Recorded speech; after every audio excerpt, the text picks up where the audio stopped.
Hey, what's up, guys? Welcome to Lawsplaining the Interwebs. I am your host, Nick Rekieta of Rekieta Law, a small law firm in central Minnesota.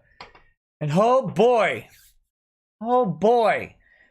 yeah, late as usual. That is correct. If you want my excuse du jour for being late, because I was my camera was still upstairs. I did a cooking stream earlier. Cooking streams are part of the Patreon and channel membership benefits, and the cooking stream took place a little bit ago. It was fun until it wasn't fun, because I thought something happened, and but it didn't end up happening. So I was actually, I misread something, and it made everything better. So that was very cryptic. I thought my Discord received a warning, and that meant that my Discord was about to get nuked into orbit. But I was misreading an email. Someone else's Discord got nuked, and it was, for a minute there, I was really pissed off. I was really annoyed over that Discord nuking that I thought was taking place. But it's not. Do I have glitter under my eye? Probably just me crying. So everything's good. As far as the Discord goes. You can sign up on Patreon if you want access to the Discord. There will probably be a subscribe star, because I know some of you hate Patreon, and since New Project 2 decided to get canceled, we need a second option out there. That being said, that is not the focus of tonight's show. And guys, I am tired today. Tonight's show is about a couple things. It is about people getting canceled. We're going to talk about canceling and cancel culture and all of that bullshit. We're going to talk about that, and we're going to talk about these lawyers down in Missouri who apparently decided to point guns, sort of, at people. And we're going to talk about that situation. We'll take a look at the laws in Missouri and see what we can figure out about it. And yeah. And then who knows where else we're going to go. I'm going to start drinking whiskey now, and then we'll just see where the night takes us. I don't know if this is going to be a full 3-hour show. I really don't. I am low energy today, and I'm trying to get over that. I have no idea why. I can tell you about my day. It wasn't particularly special. I did get my allergy shots were supposed to be yesterday. I got them today, which was nice. It was nice getting allergy shots. By nice, I mean it's always nice to be stabbed by something, and have that be a big part of the day. The description says Josh and Peacock. Okay, that's a bug then. Let me fix that. No, just the description says people getting tossed off of everything. That's all it says. Oh shit! I forgot the second part. Sorry. That's it. Not Josh and Peacock. That was my mistake. They're not coming on. They're not coming on tonight. I apologize for the false advertising. Feel free to sue me, and we'll suss that out very specifically. Okay.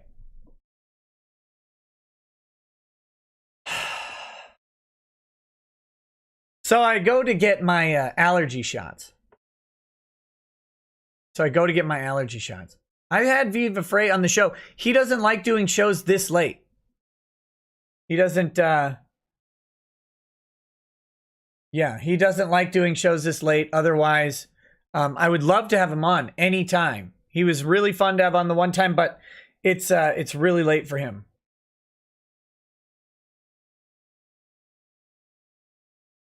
So I'll tell you my allergy story, and then we'll get into these topics. The Josh and Peacock stream was on Friday. That's why. And then YouTube has a thing to like reuse the live stream, previous live stream. This is all irrelevant. This is all irrelevant. Okay. So, I went to get my shots today. I went to get my shots yesterday, first, because I was scheduled for 12:30 yesterday. And so I went to go get them yesterday. And as I'm leaving my house, I notice I have a message from the clinic. And the medication's called Xolair. And what you do is after you get a shot of Xolair, you have to hang around and with an EpiPen at the ready in case you have an allergic reaction to the medicine and die. So they make you stay there. And so when I talk to them, they're like, okay, guys, you need to, when I talk to them, they're like, okay, you need to wait a half hour after your shot. Now, it used to be 2 hours, but they said a half hour. So I figured because of COVID, maybe they shortened that time and they let you go die in peace, which is fine. But, I'm like, okay, half hour, no big deal. So 12:30 is the shot time, and that is the last shots they're doing yesterday. So I get in the car and I start driving and I notice a message and it says, oh, we meant an hour. So can you reschedule? I'm like, what the fuck? Reschedule? So I call them up. I'm like, hey, I'm driving there right now to get there by 12:30, but it says you need me to reschedule to tomorrow. And they said, yeah, because we need an hour.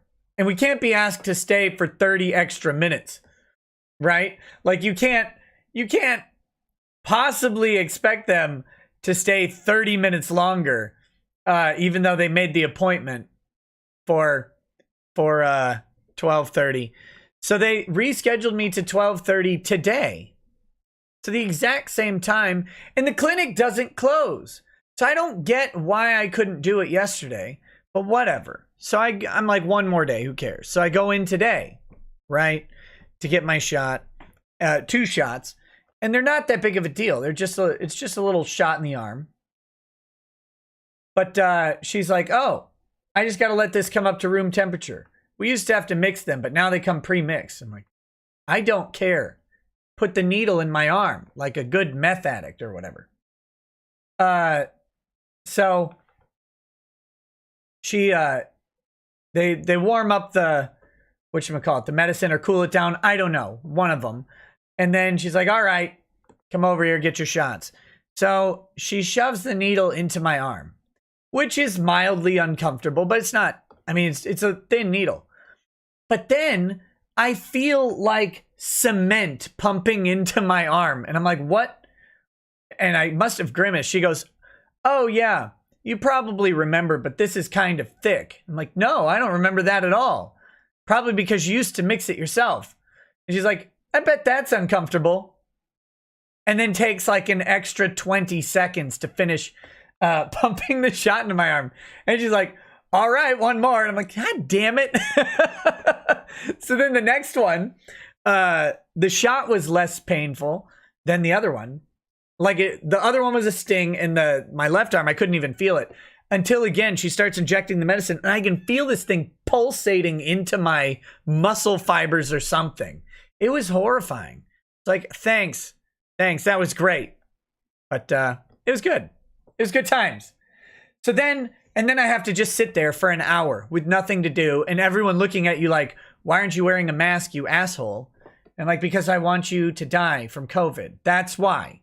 That's the reason that I don't wear a mask. It's because I want you to die from COVID. But anyway, that was my day. It was good times.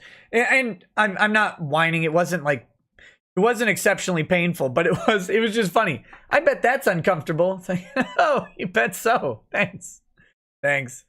But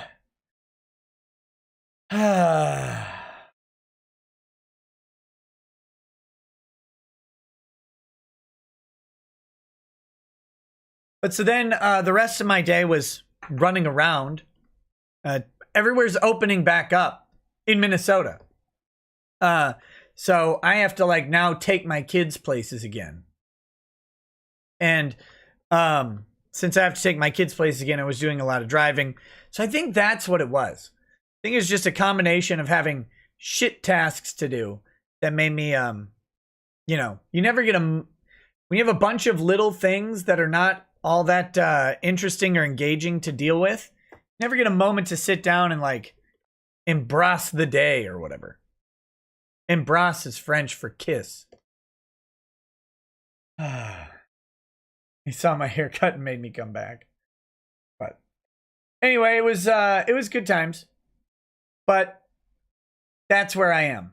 Oh, I'm also watching people get canceled all over the internet. I don't know if you guys are aware of what's been going on, but this idea that all of these companies suddenly are policing standards that they didn't police before is a thing. So Discord is now shutting down accounts, shutting down Discord servers, stuff like that.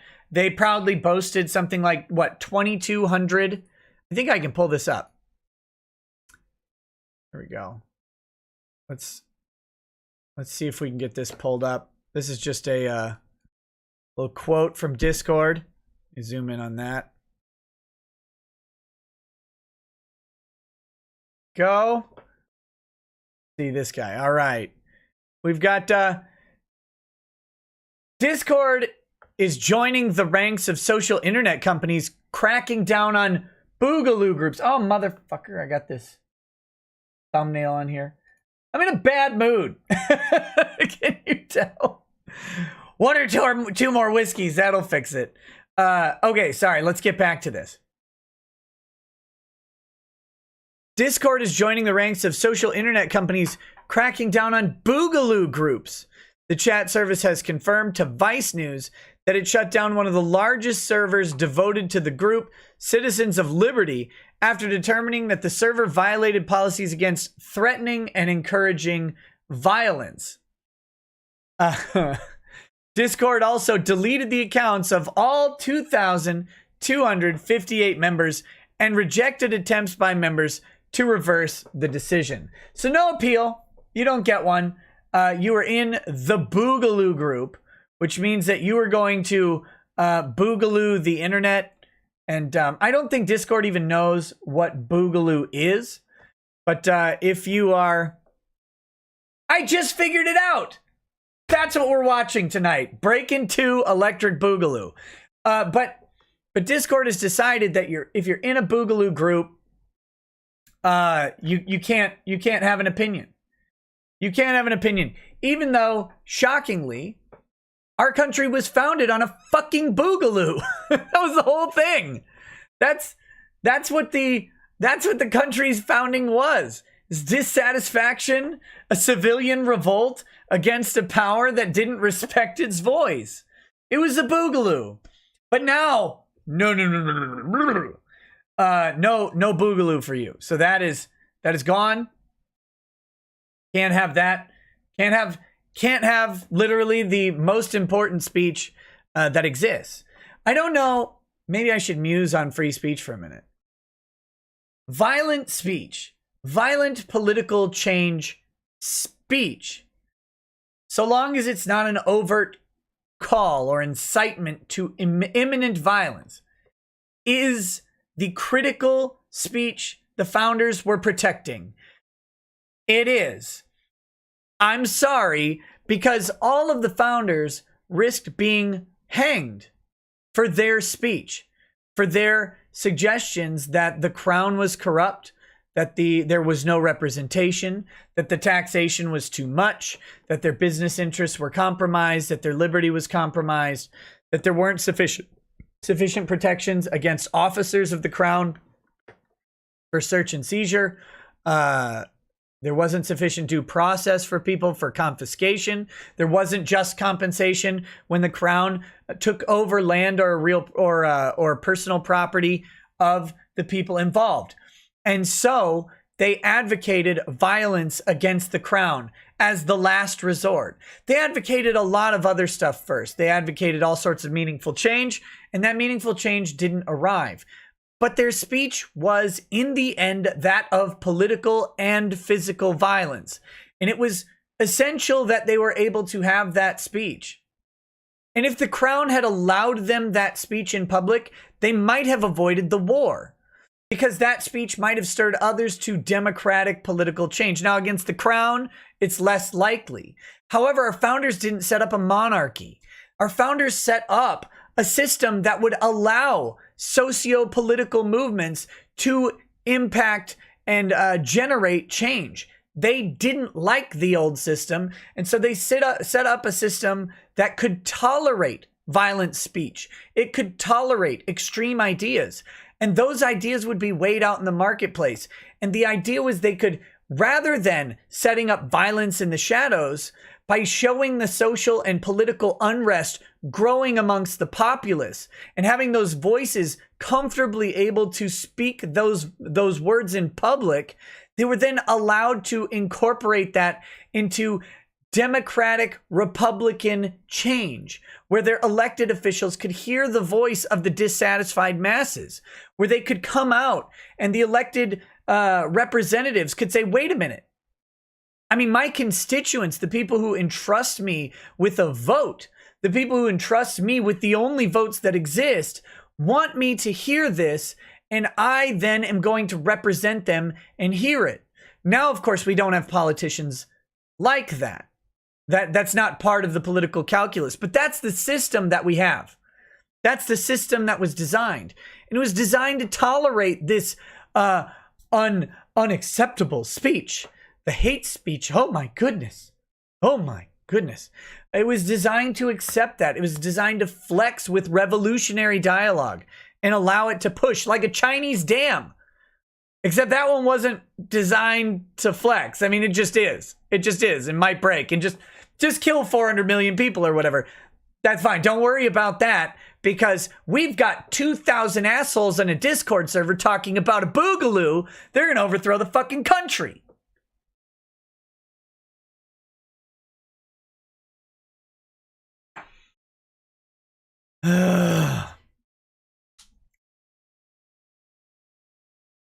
So anyway, that's going on. That's going on Discord. Of course you've got Reddit. Reddit is banning everybody can think of. Reddit banned R the Donald and other extremist groups. And of course, the extreme position today is just that. The words I say on an internet forum can't fucking hurt you. It can't hurt you. That's the extremist position, is that the words spoken anonymously online to insular groups can't hurt anybody. They can't, because just close your fucking eyes. Just turn off your screen. Just get out of the group. It doesn't matter. And by the way, the other part of the First Amendment is the free assembly. So like the idea that extremist groups will gather together and share their ideas and share their rhetoric. Yeah, that's built into the whole goddamn idea. All of that is part of the same system. And I must repeat, it was designed to flex with the public. It was designed for this.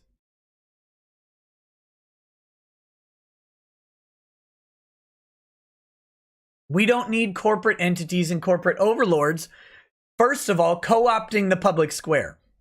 Because make no mistake, there is no public square as you or I know it. It doesn't exist. Somehow, we have whittled it out of our society. And make even less mistake, over the past several months, due to COVID, the public square has been effectively governmentally eliminated. So we had a corporate takeover of the public space through Twitter, Facebook, YouTube, Discord, I guess. Any of these open social media networks. Gab's not innocent. Parler's not innocent. We'll probably talk about Parler's terms of service a little bit later in the show when I get more and more irritated at bullshit. But none of these people are immune. None of them are good at what they do. It's not entirely their fault either, but it doesn't matter, does it? Because whether or not they set out with noble ideals, they haven't stuck with them. They largely haven't stuck with them because they'll be defunded by MasterCard, but that's a separate story. They've still taken over the public space. You cannot now go out into the city park or stand on the steps of the courthouse and gather the attention of the town or the locality or the county or anybody. It doesn't work anymore. In fact, if you did that, if you actually did that and went out and stood on the courthouse steps with a pamphlet yelling, right now, you might get arrested.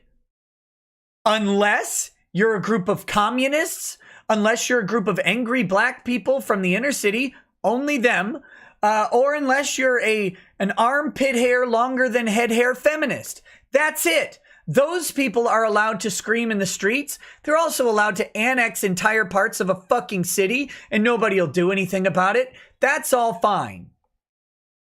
But if you are just a normal person and you stand on the steps of the courthouse square and start screaming, do you think the cops walk away from you or towards you? We saw what they did to the commies in Seattle. They ran away. We saw what they did to the commies in Minneapolis. They ran away. You try it. As one normal person, see if it works. See if the cops recede and forfeit a precinct to you. See if the mayors bend over backwards to fillet themselves while they take you in the anus. See if they do it. They won't. They'll say, "Where's your mask and papers, citizen? What right do you have to be out here?" What do you mean, what right do I have? What do you mean? What right do I have to stand on the sidewalk? To stand in the courthouse? Stand in the mayor's office? City Hall? I have every right. That is my right. That's the only right that matters. Whoa, you better have a mask on. But I can't yell as loud without a mask. Oh, you don't need to do that. By the way, if you get a crowd of people, we're going to disperse them because they should be social distancing by order of the government. Well, what about those assholes burning down the building in a tight-knit group? That's their right to protest, not yours. That's theirs. Well, why? Because it is. Shh, shh, shh, shh. Don't talk. Don't talk, citizen. Sit your ass down, citizen. Mr. Schwagen says violence shouldn't be the first answer, but when your elected leaders openly go against not just the will of the people, but also the founding documents, and the Supreme Court doesn't take up legit questions, what recourse do we have? Let's stay away from the Supreme Court for just a few minutes, because I've got words for that shit show going on.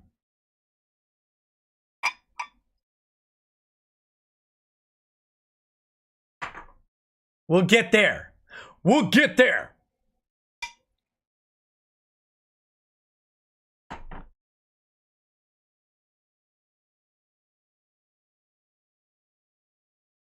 Dan Campbell says, as a Texan, I've had the temptation to turn the Alamo into an autonomous zone. Seriously. Not even kidding. I'm surprised it hasn't happened yet. I'm surprised it hasn't. How fast do you think you'd be shut down? Not because you want to burn it down, by the way, but because you want to save it. That's the fucked up situation we're in right now. If you wanted to go stand in defense of the Alamo, you would be dispersed. You would be pepper sprayed. You'd be arrested. You want to go burn it down? They'll practically lay out the red carpet for you. And if they don't do it now, they will in a week.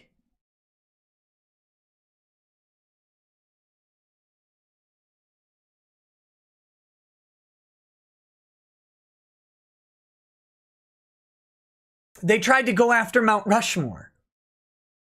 That's how confident they are, y'all. They tried to go after Mount Rushmore.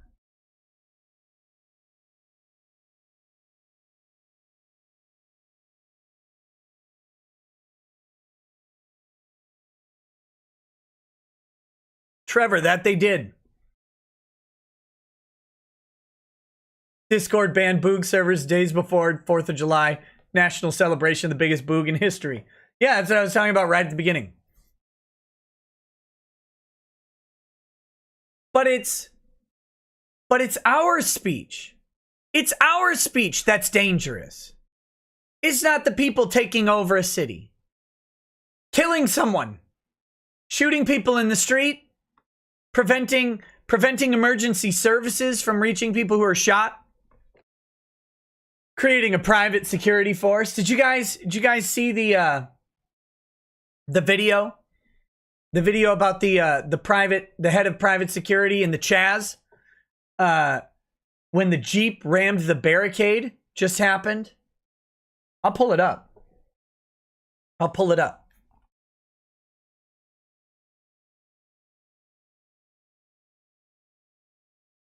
Let's see if this is okay.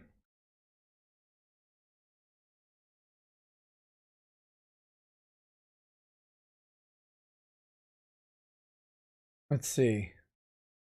1 second. I'm pulling it up here. I'm going to pull up this one. I think is the best one.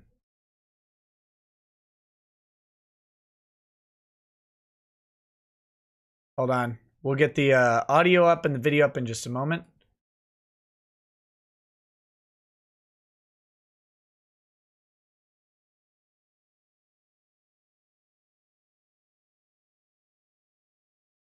This is a live stream of the chop.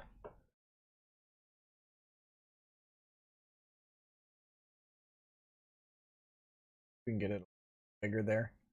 The live stream of the chop. We got audio. We've got audio over here in just a second. Check this out. Now, you're not going to see much of anything. It's mostly about the audio. This is a 2-minute clip. This is on Godly04's channel. He's got some subscriber. Here we go. Let's see the update. Here's the update. So we have this. Update. It appears that the vehicle we hear crashing into Chop's barricade. They barricaded a public street, by the way. You go barricade a public street. See what happens. You get arrested. You get arrested. If you stop the flow of traffic on a public street, if you park over the right of way in a public street with half of your fucking car, you will get a ticket. These are crimes. These are crimes that we punish because it's better for society to have open public streets. I can't believe we have to explain this to people, that protesting does not give you a right to obstruct the free travel of others. It just gives your dumbass a right to sit on the sidewalk and talk. You don't get to obstruct the free movement of other people because you have a protest. You can protest on a sidewalk, in a park, anywhere else. The moment you infringe on someone else's right of movement or freedom of travel, you are wrong. You have violated the NAP. Let's get all gay and libertarian with it. You need to stop. And someone needs to stop you if you won't. It's got to stop. But this is more egregious. Look at this. They have a whole fucking tent city for homeless idiots. For people who are the dregs of society, do you think at all that these people contribute a single thing? Do they pay in to the system that they want to provide free healthcare, unlimited unemployment, guaranteed wages for non-workers? No, of course not. Of course they don't. They don't pay for any of this. Look at what they're living in. These tents are likely an improvement to their regular situation because they probably stole them first. You think these people pay property taxes? They barely pay sales tax. Fuck me. Okay, sorry. It appears the vehicle we hear crashing into Chop's barricade was spotted inside the autonomous zone prior and was driving erratically before doubling back and crashing into the barricade. It is unclear if the shots were coming from Chop or the people inside the vehicle. Listen to the sound and you tell me what you think. You tell me if these shots were coming from within or without of the vehicle, or if shots were being exchanged between the two groups. We have conflicting information about it at this time. Stay safe out there, people. Holy shit. Remember Drexel, when he was on the stream, right when the autonomous zone was set up. Right when it was set up. We talked about it, how it's this crazy thing. And then his friend who's out in Seattle, said, oh, hey, I went down there. It's no big deal. Right. And you see that. Actually, I'm pretty sure his friend didn't go down there because why would you? But I think that the friend didn't go down there. What happened was the friend probably just read some media reports on it. Right. Some local Seattle media reports. Do you guys remember? I saw this today. There was a tweet. There's a tweet back on like the 11th or something, where the mayor and the governor were saying, "Oh no, there's no armed protests or anything going on down here." What are you talking about? That's not a thing that's occurring. And then, of course, like a day later, they're annexing the whole thing. Anyway, the person said it was no big deal. Well, it's a pretty big deal. I mean, pretend that this isn't a big deal. They've had 4 shootings, at least one dead. They've had several rapes in this autonomous zone. The crime rate in the autonomous zone per capita has got to be skyrocketing higher than the crime rate in Seattle. But here, let's play this. Let's see how we go.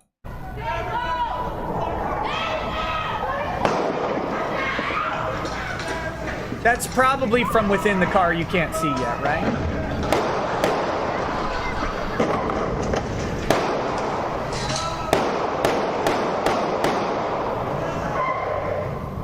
Yeah, notice how there's no Doppler effect on those bullets, by the way.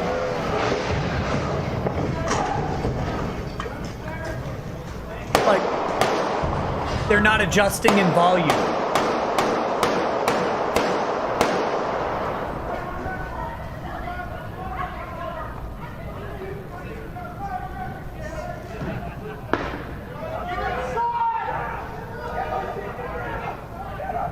Listen real close to what you hear. You're going to hear some words in just a minute. Once it zooms in, you'll hear the, I think it's the head of security there in the chat.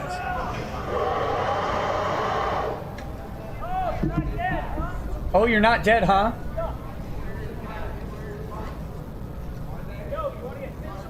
Yo, you want to get pistol whipped.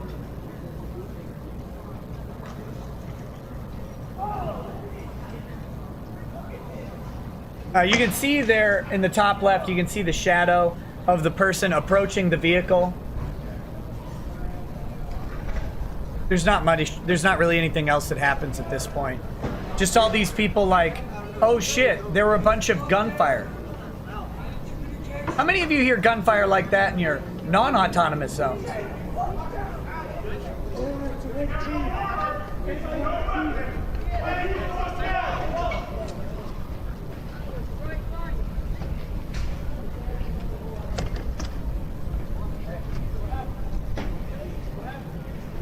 We're we're supposed to be swallowing this shit. We're supposed to be believing this bullshit. That this is what we want. That's the good society, right? The no police society. You know me. I am no fan of cops.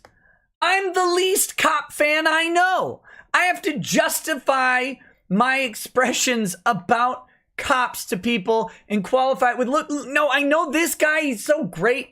He's really a good, upstanding guy. I don't believe that he's a bad guy. He's not out there shooting black people or white people. He doesn't shoot anybody. He's just a normal guy doing his job. Yeah, I know that guy too. He's great. And I have to qualify it over and over. I am not a friend of the police as an institution. But my God, they've been gone for a week. And look at what's happening. Suddenly Seattle's on par with Chicago, where the police have been gone forever. The police have been gone from Chicago, I think, since 1921. But suddenly they're there in Seattle. None of these people even owned guns 10 weeks ago.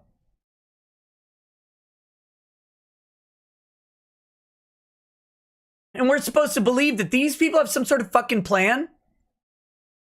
Oh, there's a car driving erratically. How does a car driving erratically get handled anywhere else in the country? I'll give you a hint. It involves woo, and they pull over the kids doing the joyride or whatever's going on, the drunk driver, and then 99.9% of the time, they ticket them. They maybe arrest them. They impound the car if the driver's unfit. They figure out the problem. Sometimes the driver's having a stroke. Sometimes the driver might be having some sort of mental breakdown or might be on drugs. Any of the things. There are thousands of traffic stops across this country every day that don't involve 20 shots. 20 shots into a vehicle. No big deal. That's how we deal with it. I don't like getting tickets, by the way. I don't like getting pulled over. I'm a disagreeable person. I don't know if you guys have noticed. I'm grumpy most of the time. But I would rather be pulled over than be shot by idiots. And that's how they handle erratic driving in the Chaz? Just gun down the car? That's your plan? But we need to be canceled. In fact, speaking about this means that I am inherently hateful, right? I must be, because I clearly am not supporting Black Lives Matter. Did you notice all of the white people in the Chaz, by the way? every person on screen was white. You can see because they have like clothes on, but you can see their skin is still exposed because it is summer. It's a bunch of white people running around and riding bikes at 3 a.m. with gunfire. You know what? If I've learned anything from Drexel, it's this. You know who's not riding bikes while a gunfight is going on at 3 a.m.? Black people. Poof. Gone. Ghosted like Houdini. You can't find them because they're smarter than that. They're smarter than that.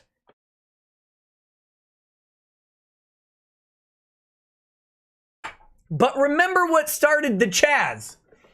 The Chaz is allegedly justified because Neon Neck George got killed by a fucking asshole, Derek Chauvin. That's what justifies this. That's what justifies a bunch of white kids LARPing as anarcho-communists, ANCOMs, taking over Seattle, mandatory hand jobs for everybody.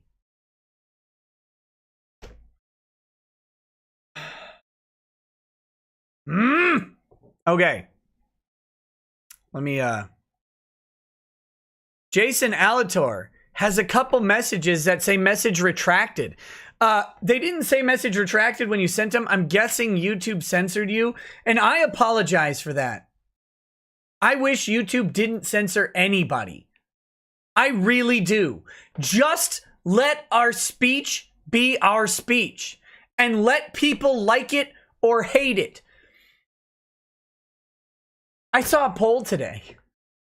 A poll over time on race relations. And it was the perceived agreeability between whites and blacks. And it went back to like 2001 and went to now. And it went from like 74% agreeability, which is plenty of room for improvement, right? Plenty of room. There's grievances. There's people with genuine issues. That's fine. That's a real thing. It's gone down to like 50%, maybe 55, something like that. What the fuck has happened over the past 20 years that made race relations worse? What could possibly be worse now? We're not regressing. We really aren't. I don't know what evidence needs to be presented, but history lesson, y'all. We used to have slavery. We used to have Jim Crow. We used to have people getting beaten constantly. We used to have the KKK literally killing people. We used to have the KKK as a political entity that was not just a joke. The KKK, I saw a petition to label the KKK a terrorist group. It's 22.3 million signatures. Fine, sign it. They're awful people. Who cares? There's like 20 of them. And they're all 70-year-old men who hang around in one park and drink beer and play solitaire. They're just nothing. They have no political influence. They have no sway. They have nothing. They're gonna die. Who's joining the KKK? Like what? Where's their new recruiting ground? Can you imagine? You got college Republicans. You've got commies for Bernie. This is at the college table, right? The booth table for career day or whatever. And then you've got the KKK booth. Do you think they're getting traction with the Utes? Do we think anybody's actually like, even racists, even the biggest white supremacists, they're like, you know what? You know what I want to do? I want to go wear a robe and chant in the fucking woods. That sounds great. Of course not.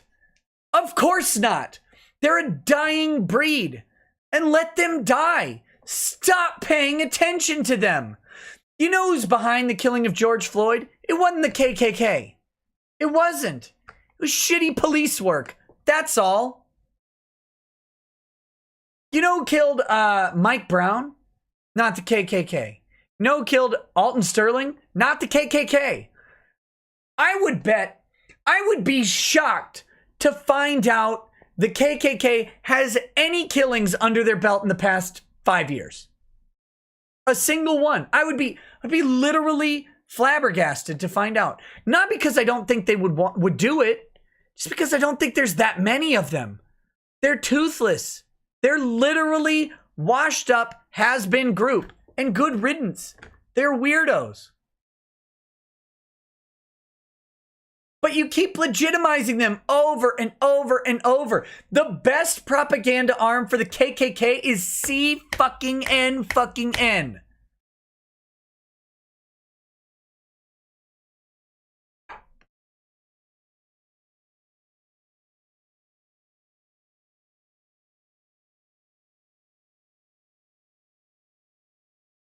Gadamlu says, did you hear about the shooting in Provo, Utah today?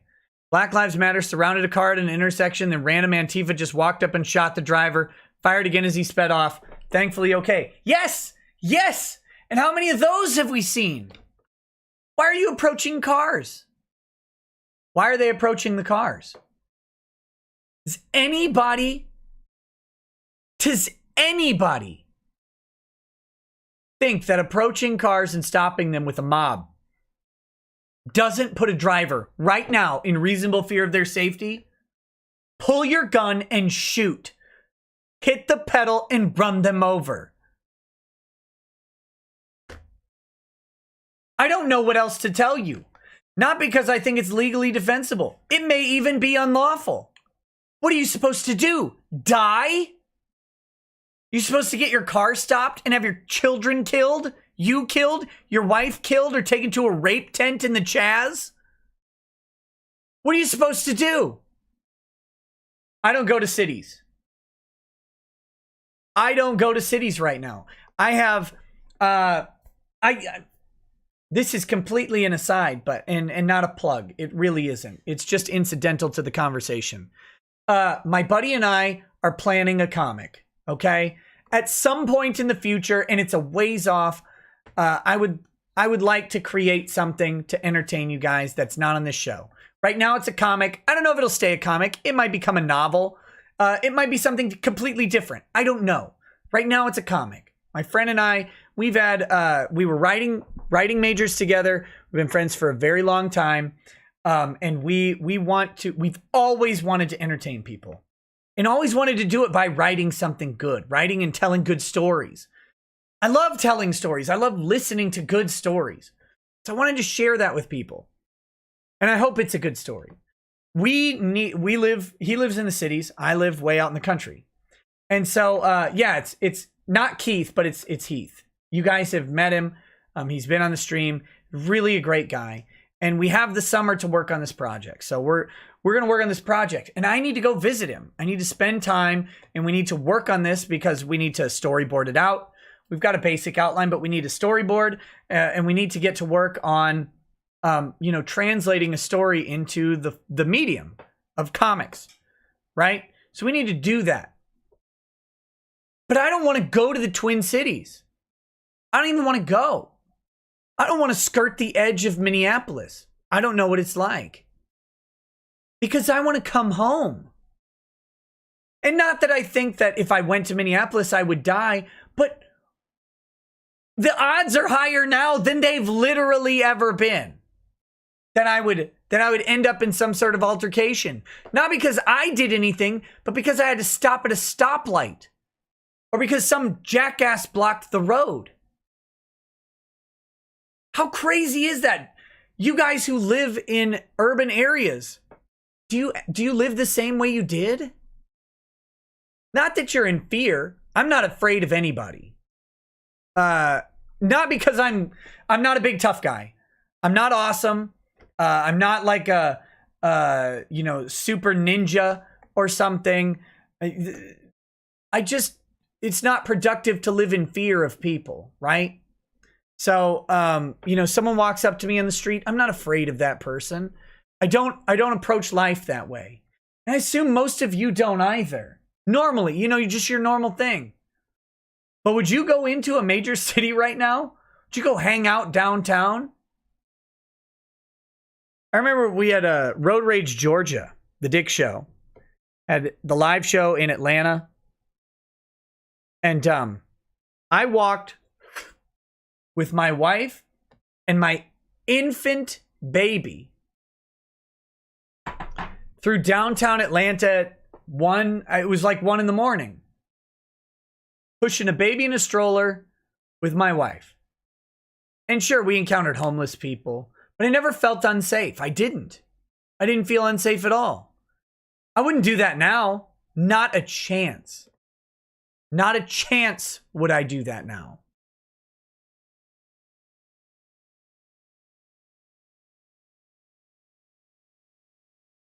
We're supposed to believe that these idiots have the answers. They can't even do better than a tent city. They're the ones who are supposed to have the answers. Or at least ask the hard questions. They're not asking questions. I don't know if anybody's noticed. What are the Chaz's demands? What makes the Chaz stop? You guys familiar with LARPing? There's a bunch of, like tabletop, right? There's tabletop role-playing. So you got Dungeons and Dragons, you got Traveler, you've got GURPS, you've got, whatchamacallit? What the fucking one? Pathfinder, Vampire the Masquerade. You got all these settings. LARPing, right, is similar in that there's several groups of weirdos who've come up with some rules. different rule sets, different games. I get the impression, not being a LARP expert, although I did watch a documentary on LARPing. God, it was great. It was so much fun. Side story. But anyway, and it was about a specific thing. I have a feeling that LARPing is pretty localized, right? Because you're not going to travel thousands of miles to LARP. You may travel 100, 200 miles to LARP on a weekend or something, make a big thing, go have a weird nerd orgy. Of course, you're going to have a nerd orgy in the woods. I don't know why else you would be LARPing. Like running around, dressed up like an ogre, interacting with actual ogres, going sleep, sleep, lightning bolt, all of that shit. If you're not going to end it with a giant drunken orgy in the woods. I have all the respect in the world for LARPing because LARPing leads to orgies in the woods, and that's great. I love it. Fantastic. Okay, that said, LARPers are huge nerds. Often physically and mentally huge nerds. So, imagine this, though. Do you think you've got, let's say, Memorial Day weekend, 3-day weekend, the LARPers gather in the obscure section of that big park? Like, it's a big public ground, but there's that, like, 12 acres over there where some weirdos have built a giant foam castle, right? And they're like, you gotta cross the drawbridge and pay the toll. Does your name end in Eus? If not, you don't get to come through. And you're like, my name's Chadius. Give me your women. Doesn't matter. You don't go anywhere near that, right? Like most people don't. Trust me, I have a coherent point. It's not going to come out coherent, but it is one. Here you've got LARPers. Memorial Day weekend. They've all taken the day before and after. They got the Friday and they got the Tuesday off so they can go and have their cool LARP and then they can have their orgy in the woods. Is anything on earth going to stop the LARP other than like a cataclysmic tornado? Is anything going to stop it? No, of course not. They're waiting on the orgy at the end. They've got no plans other than siege or defend the foam castle and then orgy. And you're not going to ruin it. You're not going to ruin that for them. What do you think the Chaz is? It is the foam castle.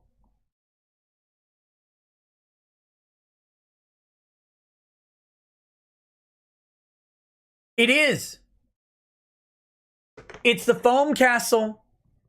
The rape tents are the orgy. And you're not going to get in their way.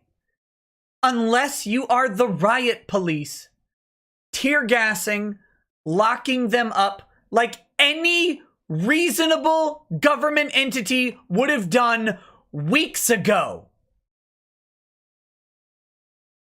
Weeks ago, this should have been handled. So, until and unless the police actually go back in and say, look, I know you guys don't like us, but guess what? We exist. Get in the truck. Oh, you don't want to? Cuff, cuff, clap. Into the truck. Until that happens, they're not going to leave their foam castle and orgy tents. It's not going to happen. Because you wouldn't either.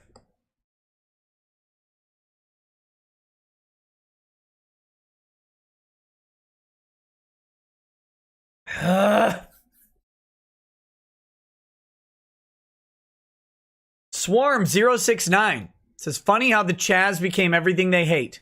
They don't hate it. They don't hate it. These are authoritarians. Think about this.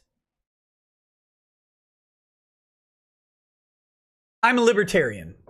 You can call me a gay libertarian all you want. I don't care. It's fine. I'm with it. My libertarianism allows you to label me in that way. And I will accept it like a giant penis. Okay? I'll take it. It's fine. Libertarianism is the principle of free action, right? Libertarians, if you try to implement a libertarian political system, you would get the Chaz all over the place all the time. You would get that. That's the end of libertarianism. The interesting thing is they're not libertarians. And also why any reasonable libertarian understands that libertarianism cannot be a political system. Libertarianism cannot be the ends. Libertarianism is the means to achieve better ends. That's it. It is not the end. It isn't the system you implement. It's a set of principles that guides you in implementing the other systems that are practical. The Chaz would be a libertarian utopia in theory, but it's not, because it's not run by people even with those libertarian principles. These people are inherently authoritarian. And think about what they want. They want to police your speech. They want to police your associations. They want to police your thoughts. They want to police your opinion on certain groups. They want to police the level of education that you get. Because if higher education is free, for example, right? How do you not take it? Very few people will not take it, which means they get to control the majority's education. Subtly, not through coercion, but through just simple basic economics. Wait, I can spend 4 more years on the country's dollar, getting a degree that will ostensibly get me access to a better job, even though it doesn't. Try being a writing major. It doesn't get you access to a better job, but that's what they'll sell. That's what they'll sell and indoctrinate for the previous 12 years. So, of course, they want to control the education. They want to control your thoughts, your words, your associations, your belief systems. They want to control what you know about history. They want to take the history away. I want the uncomfortable history, by the way. What if Germany tore down Auschwitz? Do we want that? What greater symbol of mainstream hate is there than Auschwitz? No one's calling for it to be torn down, not in any real capacity. And if we tore it down, wouldn't we be worried that we'd do it again? Maybe not to Jews this time. Maybe to someone else. Because we do that. People do this. We do it all the fucking time. We've done it throughout history. We'll do it again. Hopefully this time, it's with Antifa.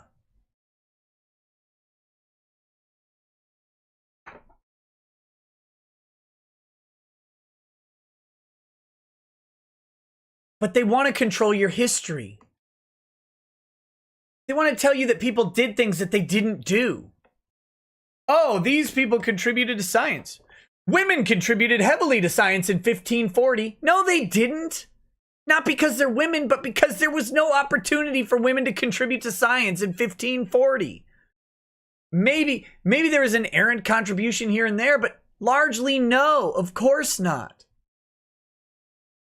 You want to talk, well, the Arabic contributions to Western science, there weren't any. Come on, stop it. And it's not that they weren't doing stuff. They were doing all sorts of stuff. But we were ignoring them. And of course we were. We were literally still marching on the Holy Land to take it back. What the fuck?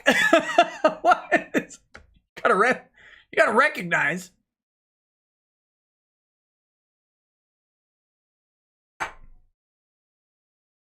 Think about this. It's not a slight on it's not a slight on your history that it wasn't part of Western civilization. Doesn't mean that your history was bad. By the way, Muhammad, those young girls, not okay. All right? Not okay, buddy. Not okay at all. That you didn't contribute to a different culture's massive influences is fine. It doesn't reflect on your accomplishments. It just reflects on how culture formed. And how culture formed is just how it formed. It's not even the best way. It's just the way. It's just the way it did. This is the historian's fallacy brought about. It's applying Darwinism, right? And it's incorrectly applying Darwinism to everything. Darwinism says that the species most capable of surviving is the one that does. Because obviously, it's a foregone conclusion. The one that was equipped to survive did. Now, that doesn't mean it's the best species possible. Doesn't mean it's the best adaptation. And similarly, when you apply social Darwinism, well, the system that exists is the one that exists because it was the best equipped to succeed. Doesn't mean it was the best system. Just means it's the one that actually ended up here. That's it. That's it. And it's not a slight on any contribution. It's not a slight on anything. Western movies are better. Let's just do this. Let's do this right now. Western movies are objectively better than Eastern movies. On balance. Now, there are individual Eastern movies. I love certain movies from Japan and China. I really do. Korea. Here, I'll name some. I love Crouching Tiger, Hidden Dragon, even though it's a little ridiculous. I love it. I love Iron Monkey. Hilarious, fun, great. I love Taegukgi, the Korean war movie from Korea. Love it. D-Wars or whatever, the Dragon Wars, shit. Fuck off, Korea. With that one. Miss me with that shit. Man from Nowhere, cool. I Saw the Devil, great. All these are good movies. On balance, though, Western storytelling is better. It just is. Now, that's probably because I'm Western. It's probably because I'm Western. But I'll say it's objectively better because objectively, globally, Western movies and Western media does better than Eastern media. And with that, I can conclude very safely that Eastern storytelling is fucking garbage. And it is.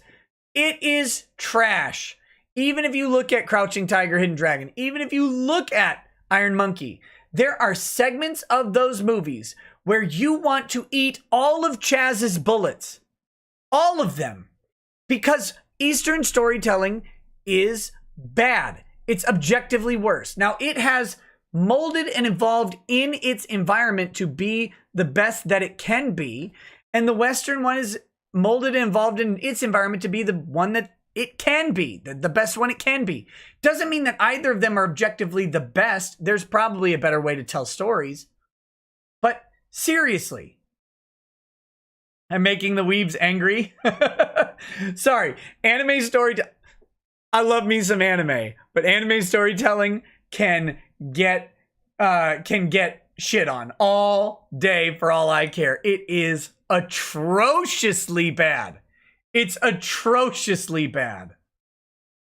Even the masterpiece, Evangelion was a masterpiece. Sure, fine. Except for the collective 40 fucking minutes of cicada cawing.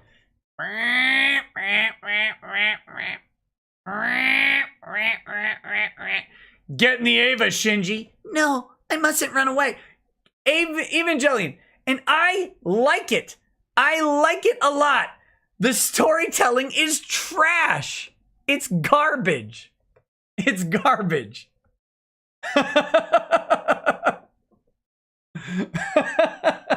This is my point, though. This is my point.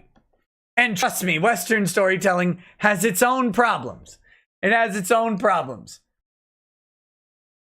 But Eastern storytelling isn't influenced. It's influenced by Western storytelling. It's not dominated by Western storytelling. Still, it still isn't, even though Western storytelling objectively does better across the entire globe. It just does better. Eastern storytelling is still a thing because it grew up and it was created in its own environment. And I've talked about this long enough to not remember. Oh, yes, this is why history is important. This is why history is important.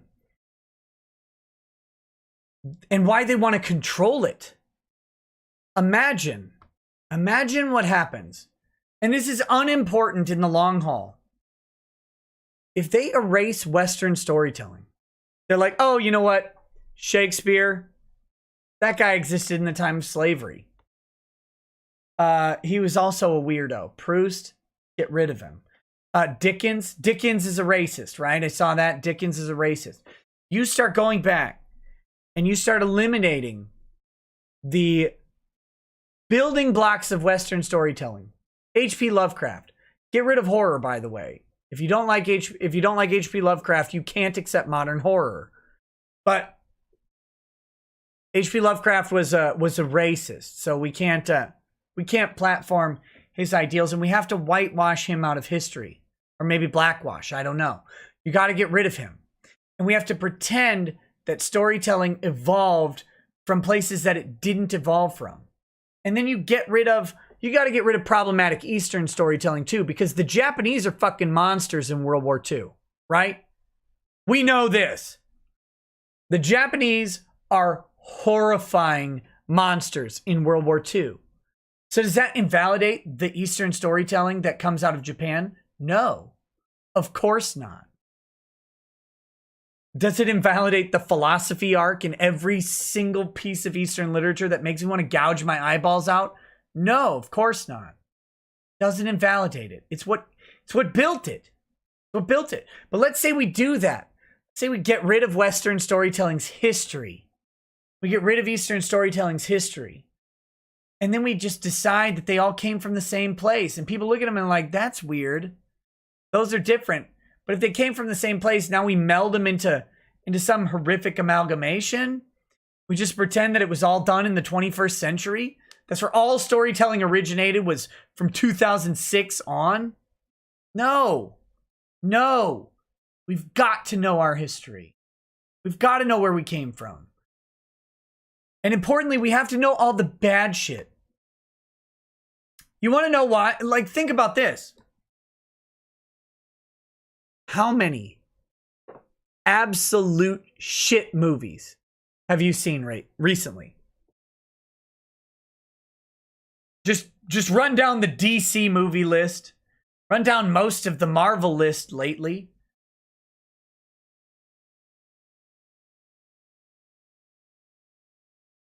How many shit movies? They're bad, right? Why are they bad? Do you think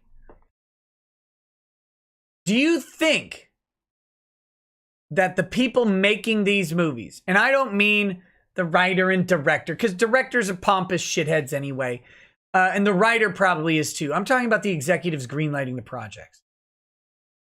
Do you think these people have a deep-rooted taste of film? Do you think they have a broad? Do you think they've watched Chopping Mall? Do you think they have? Do you think they've watched Chinatown? Do you think they've watched Casablanca? Do you think they've watched Citizen Kane? Do you think they've watched The Birds? Do you think they binged Hitchcock ever? No. They got rid of that. Casablanca's racist. Remember that. Casablanca's racist. Chinatown, racist against dumplings. Everything's racist. Everything's bad, right? Everything is fucking bad.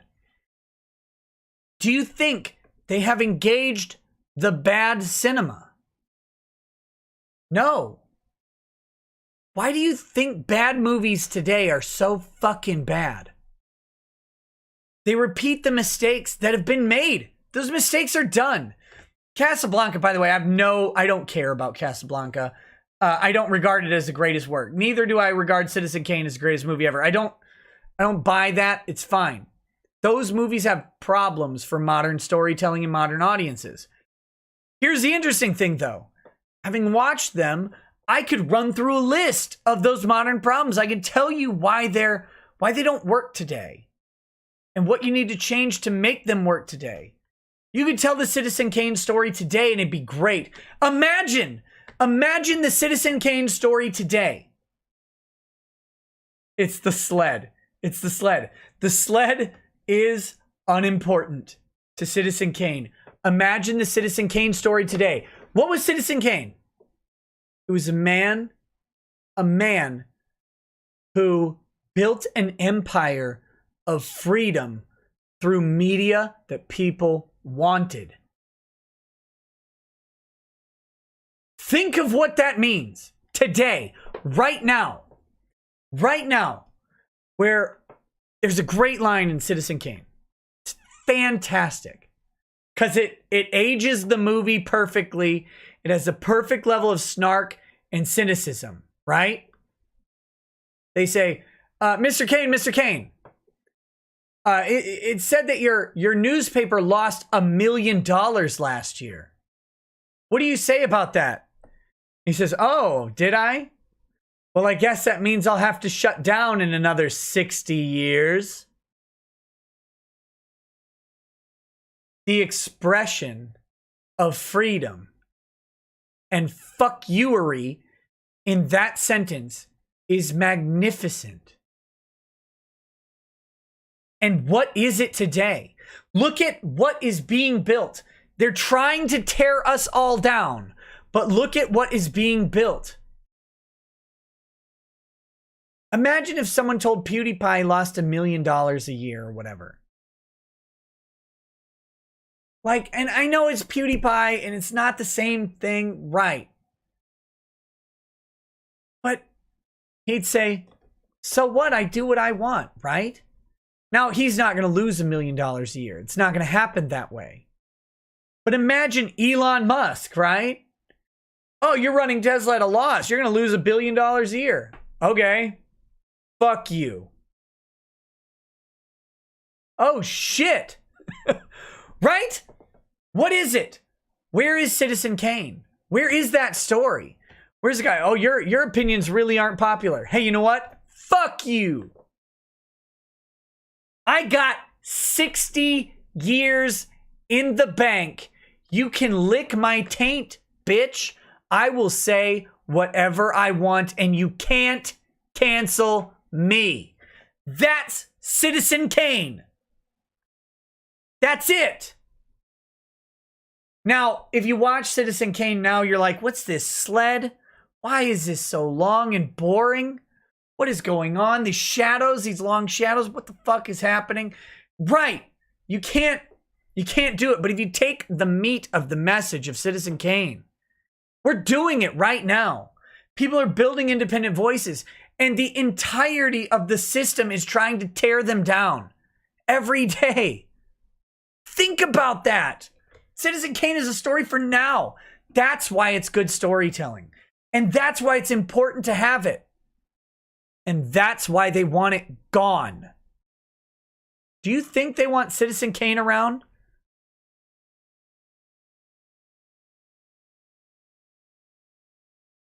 Do you think they want to keep that movie around? Think of all the problems. White man inherits all of the money from his rich, probably racist white ancestor or whatever. All he wanted was a sled and a snow globe. Who fucking cares? He got all of the money and all of the freedom and all of the privilege and all of the power shoved right into his mouth. Black people be fucking damned. He got it. Out of pure fortune. And what does he do? He turns it into the biggest fisting of the media on the planet. Do you think they want Citizen Kane around? Course not. Freedom is horrifying for them. It's horrifying for communists, for statists, for authoritarians. And this, if you don't remember, because my storytelling is shit, goes back to the idea that the people running the Chaz are not liberators. They haven't created a freedom zone. They've created one of the most scary, oppressive places in the Western world right now. That's it. That's what they've created.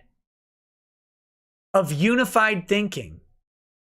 If you step out of line, you have a literal warlord beating you, then spray painting your face with an ad for his mixtape on SoundCloud.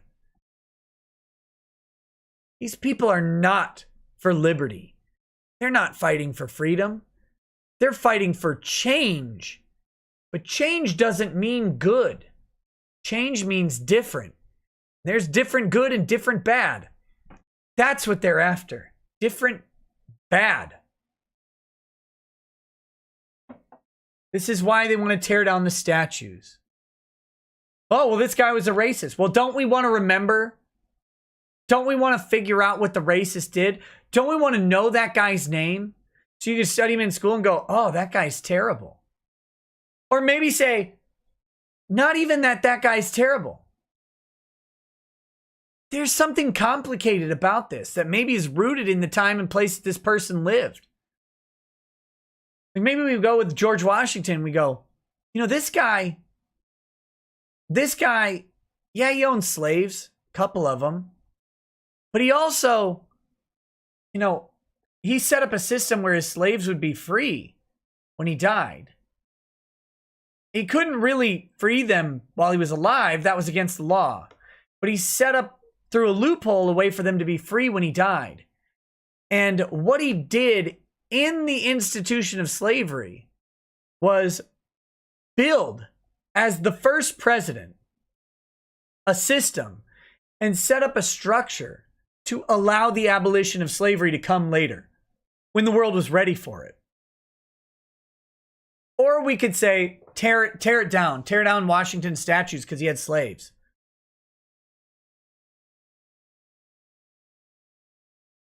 Because he was a product of being alive in 1790 and being rich in 1790.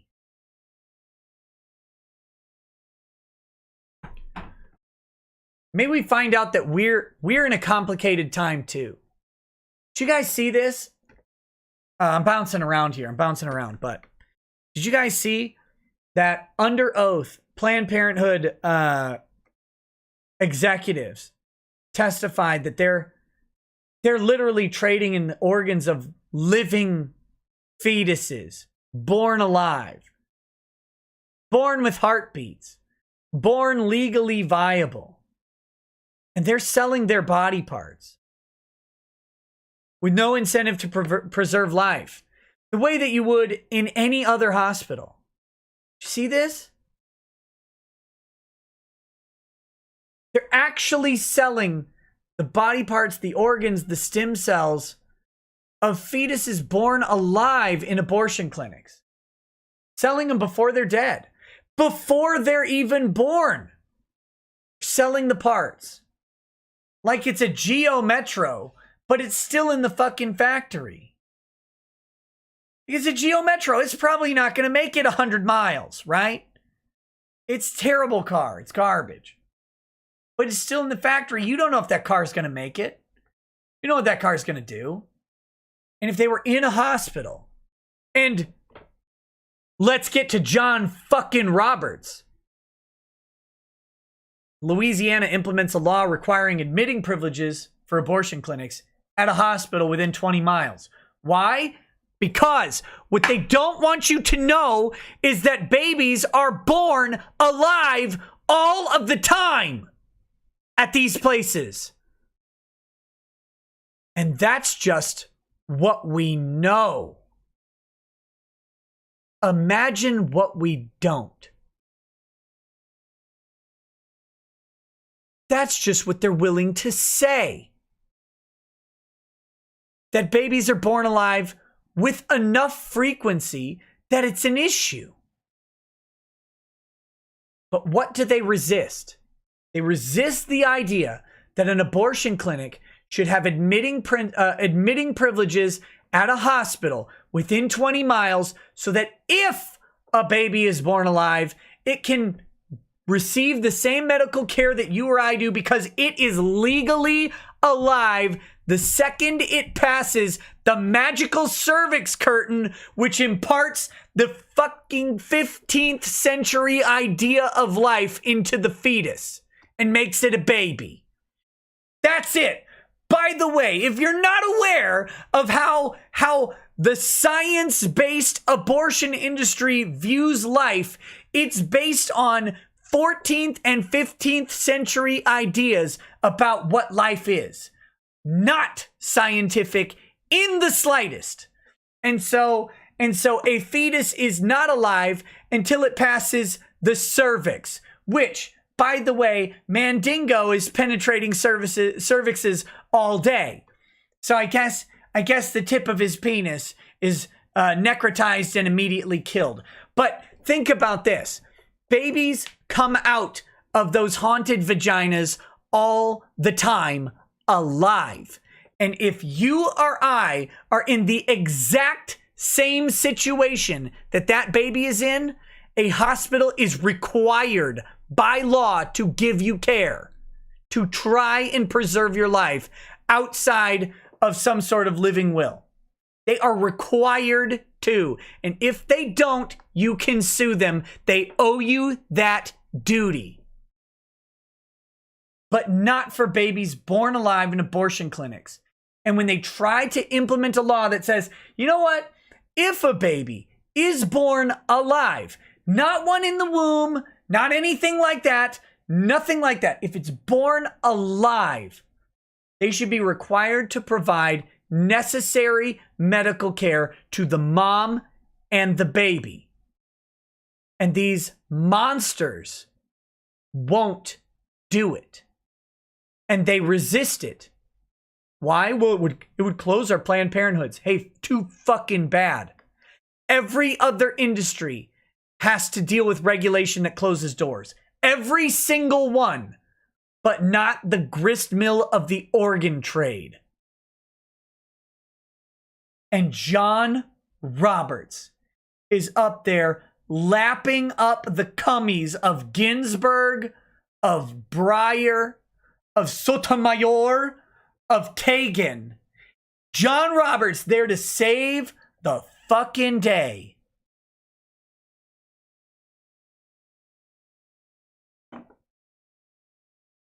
Someone said to me, I don't remember where, I was talking about it. Someone said to me, well, Nick, I guess we have to solve this through legislation. No. That's what they're trying to do. That's what they're trying to do, is solve it by legislation. That was the state of Louisiana saying, hey, look, just in case you have a medical emergency while you're doing medical operations on people. Do you know what a D&E encompasses, by the way? Do you guys know? Do you know how this process works? They speculum the vagina, like open, like a fetish porn thing, right? And they're like, hello, hello, hello, hello. Baby, baby, baby. They're doing that. And then they stick a camera in there and they take these glass rods and they shove them into the cervix. They have to give some injections to relax the cervical muscle. And then they shove a rod in there. They put another one and another one and another one. Right? And they dilate the cervix. They open it with these glass rods big enough to get a vacuum tube into it. And they shove that thing in there and they suck out a baby. And if that sounds kind of brutal, it's because it is. And anything else like that happening to you anywhere else in the world would likely be at least outpatient surgery. But not for the abortion industry. Not there. Not there. Like, I can go and get a tooth pulled, and that is regulated outpatient surgery, which needs a medical specialist somewhere nearby, right? Like, my dentist has to be able to get me to an abortion clinic in case I bleed, or an abortion clinic. Oh, damn it! No! It's like, look, we failed his tooth pull. I know it's 38 years past his initial birthday, but get him out. Just suck him up in a vacuum. They have to get you to an OR in case something goes wrong. They have to do it, right? All of these places have to do this, but not abortion clinics. So when Congress says, you know what? We're tired of our future taxpayers literally dying on tables. They're dying gasping for breath on tables in the cold, or maybe it's not even on a table. This is the nasty part. Maybe it's on a shelf. Maybe they just put them in a fridge. Maybe they throw them in a dumpster if they're not selling them, right? Maybe there's no viable parts, so they just go in a bag and get thrown in the dumpster. Maybe they get put in a plastic bag so they can run out of oxygen in there. You can listen to the ex-Planned Parenthood employees talk about what they've done. The ones who actually like found Jesus or whatever, or not even found Jesus, they just thought for a minute about what they were doing every day. You can listen to their testimony and what they've actually done. They've killed more people than Jeffrey Dahmer. Nurses at abortion clinics have personally killed more people in some instances than Jeffrey Dahmer. Think on that. So when legislators come in and say, look, we're tired of our future taxpayers dying on tables or in closets or in garbage cans. We want them to at least die receiving the same medical treatment that we would expect. Because the second they're born, once they pass that magic sorceress cervix, they're suddenly a person. They're no longer a piece of broccoli or a toaster or whatever. Suddenly they're a person. They take that slip and slide out and become a human on the way down. So we say, they're out. We're watching them gasp and wheeze for breath like lemons after watching a good porn. We gotta try. Just a little bit. So that's what they say. And here we go. Screaming and reeing out the woodwork. Rather than just open your Planned Parenthood, I don't know, buy a hospital. Rather than do that, they say, no.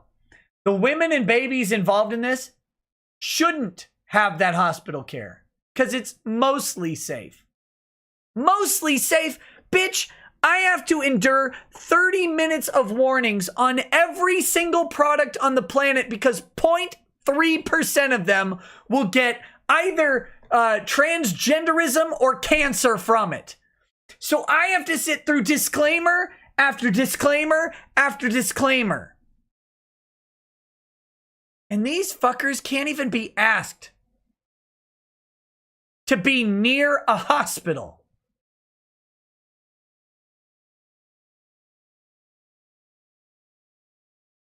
Try buying cigarettes. You know you're less likely to die from than an abortion? Cigarettes. Try buying alcohol. Less likely to die from alcohol than an abortion. Anyway, I'm going off in the weeds on the abortion. Let me summarize the legal aspects of what happened on abortion, okay? 4 years ago, Texas implemented roughly the same law as Louisiana, that abortion clinics must have admitting privileges at a hospital within a given radius. Just in case someone is going to die from an accident. They're like, oh, okay, well, if someone's going to die, we can get an ambulance here and get them to safety. We can put them in the abortion clinic truck, like the Ghostbusters station wagon, and drop them on the curb at the hospital within a half hour. So maybe they'll live. We can do that. At least that. That's all. That's all. And remember, I can't stress this enough. These are people where if there's a pond on your property and you fill it in, they will make you dig it back up, plus pay a fine or go to prison. I can't stress this enough. I think people are not grounded in what government actually is. If you, on your property, put dirt into a pond, they will make you put the pond back or you go to fucking jail. All they're asking is that these clinics be within 20 minutes of a hospital or something like that. These guys will tell you what you can do with a stream on your own property. We don't want to tell a private business that it needs to be located near a public utility. We don't want to do that. That's crazy talk. Try and open a liquor store next to a school, by the way. Even though the kids can't go in, try and open a liquor store by a school. But you couldn't possibly tell an abortion clinic where to go. Okay, so anyway, this is the law that Texas passes. 4 years ago, it goes to the Supreme Court. John Roberts says, this is a good law. Wait. Sorry? John Roberts says, this should be a requirement for abortion clinics. This is permissive. It doesn't needlessly infringe on the right or ability to get an abortion. It is a reasonable restriction under the strict scrutiny test that abortion somehow got, despite not being an enumerated right in any way. Abortion gets more protection than your fucking Second Amendment rights. I can't stress this enough. Abortion is more protected than your right to own a firearm, which has its own amendment. Abortion is more protected than your right to be compensated when the government steals your property. Abortion is more protected in Louisiana today than your right to an attorney.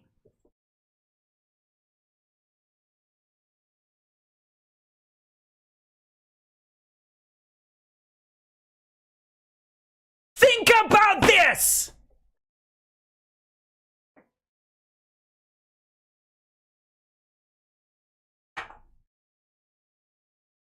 In Louisiana several years ago, black guy gets arrested. Tells the cops, yo, I want to talk to my lawyer, dog. And the Supreme Court of Louisiana literally said that he was asking for a lawyer dog, a canine lawyer, and therefore not exercising his enumerated Sixth Amendment right to an attorney. That happened in the same state as this.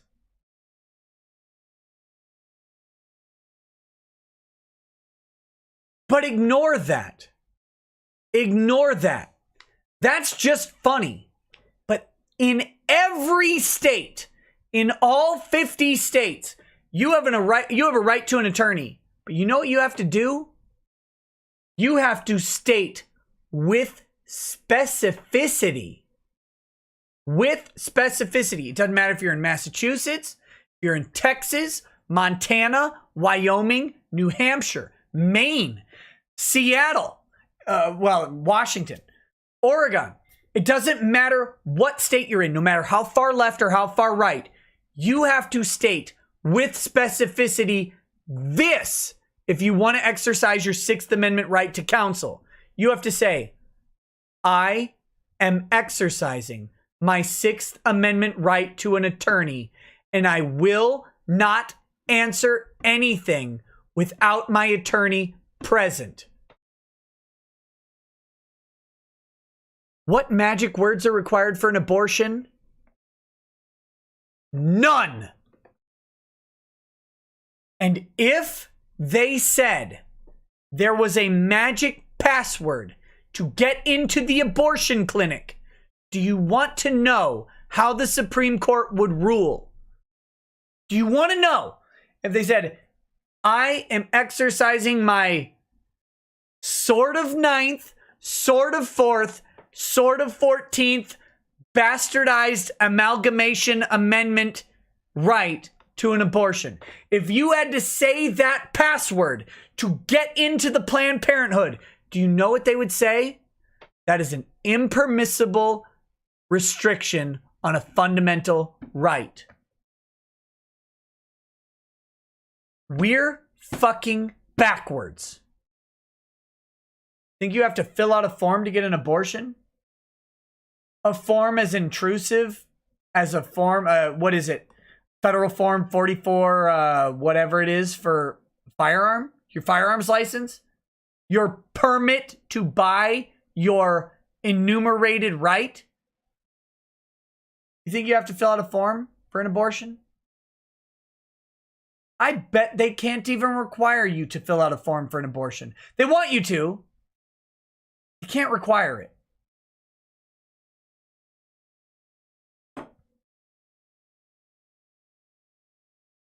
Here we are. This is today, y'all. And I apologize, I'm fucking heated. But we're in the midst of the fucking right of speech here. And all of this stemmed, all of my ranting stems from the idea that the public square has been compromised by corporate interests.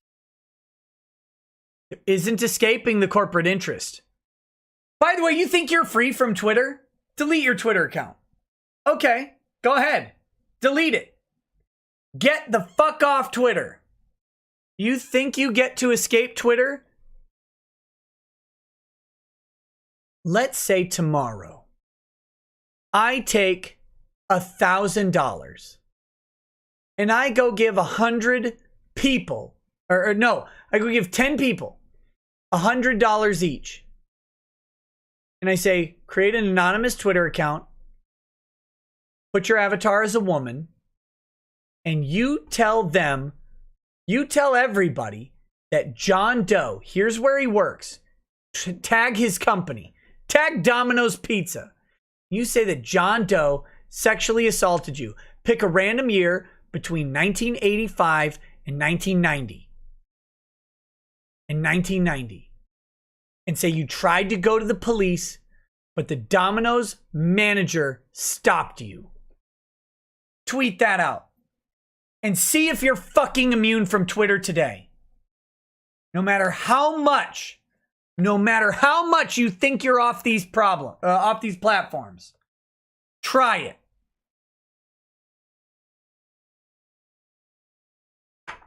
Try it. You think you can escape Twitter? You think you can not be Me Too'd because you don't have a Twitter? Ha ha ha ha! Yeah, right. You don't get to escape it. The public square is gone from reality. It now exists online. It's on Twitter. It's on YouTube. Think of what I could do if I were a jackass and you guys were unthinking idiots. Those two things have to be true. Think of the damage I could cause right now if I could convince all 2,800 of you to do something bad to one person. 2,800. If I could convince 2,800 of you, all of you, to send one email today, what would that do to one person? Think about it. The public square is not what it was. It is now owned and operated by corporate interests. And by the way, they're the most powerful companies on the planet other than MasterCard. MasterCard's number one. Twitter's a money-losing company. It will never go away. Twitter will never fail. Mark my words. If you're right, I'll wax my balls. If I'm wrong, I will wax my testicles. Twitter can't fail. It's too important. Someone will prop it up. Someone will prop it up. Think about what it is. Twitter's a money-losing company. So is YouTube. Facebook's a money-making company. They make a shitload of money. Facebook, good job. Good job, what's your name, Zuckerberg? You fucking Android piece of shit, garbage can. Garbage can with sentience or whatever you are. Good job making a ridiculously profitable company. I'm glad you lost $7 billion the other day, but the sad thing is I know that it didn't even matter to you. And I hope you catch the friendliest of fires and get culturally appropriated by somebody or whatever. But that being said, Twitter can't go away until there's a suitable corporate replacement. I should have added that caveat, but I didn't. So like 15 years from now when Twitter fails, I'll wax my balls just for you guys. Come look me up. Declaring bankruptcy is not the same as failing. Lots of companies declare bankruptcy and keep going. Toys R Us still exists. Parler can eat a dick. Fuck you, Parler. I hate you. Hope you catch fire too. Let's do this. Let's do Parler. I don't even care what my point was. Let's do Parler. All right?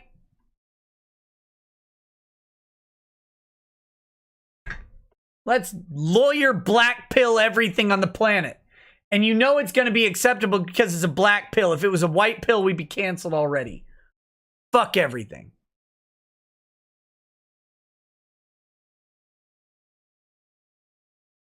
Let me read some super chats.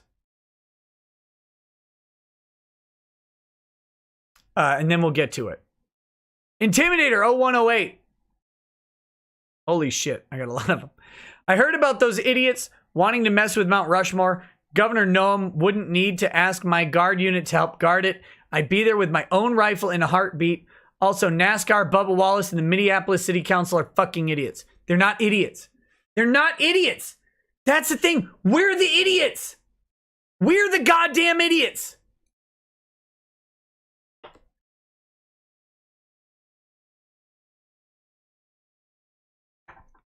It's not them, guys. It's us. We have guns all over the place. We have all the political power in the world. All we have to do is vote it. Vote it, vote it, vote it.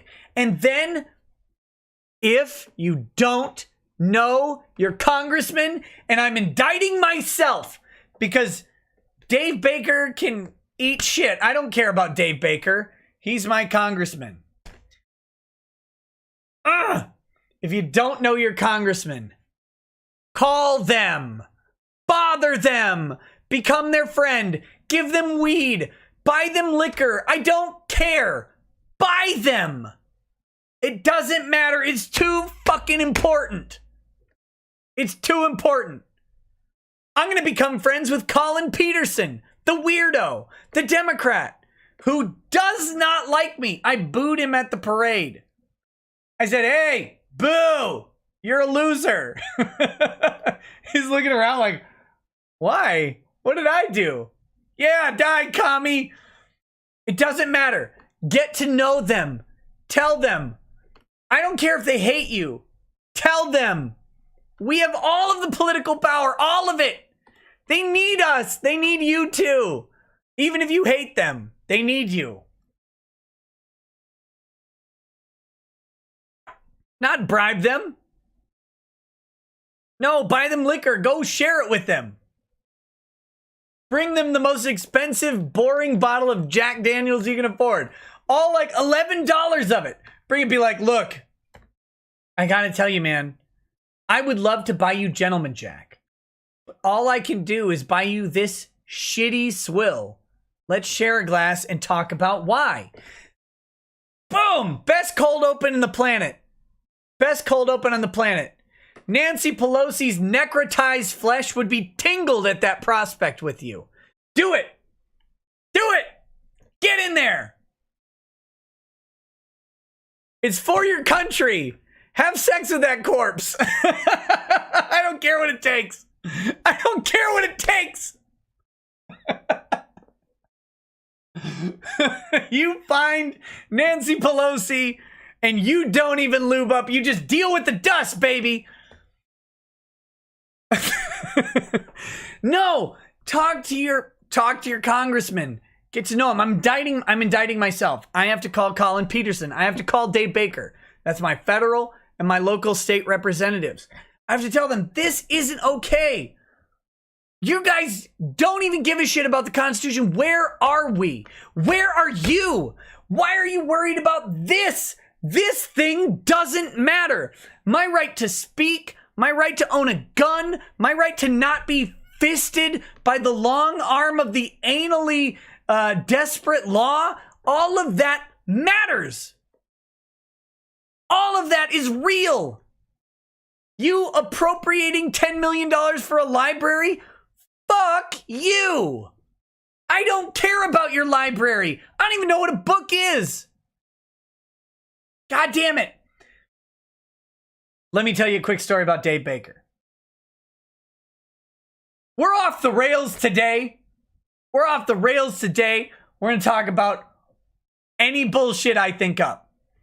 Dave Baker is the local newish state legislator in my district, okay?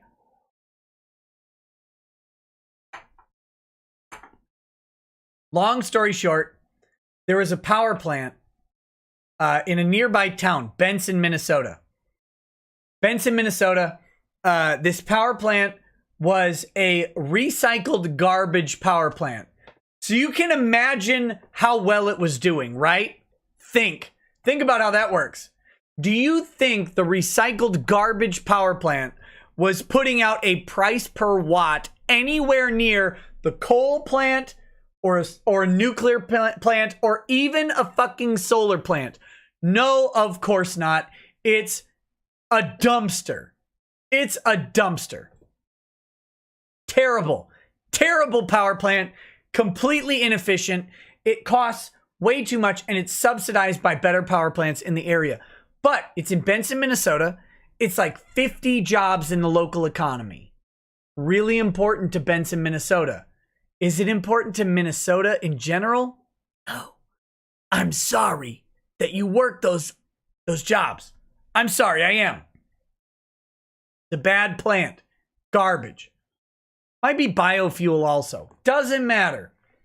It's a bad investment. It loses money. It has to be subsidized. And it's going to shut down. What does Dave Baker do? Last second, Republican Dave Baker's like, well, I got to preserve the jobs in Benson, Minnesota. So I'm going to go ahead and vote to give the power plant money to stay operational. Why? Why? It doesn't work. Also, it's not necessary. We have enough power. We have plenty of power.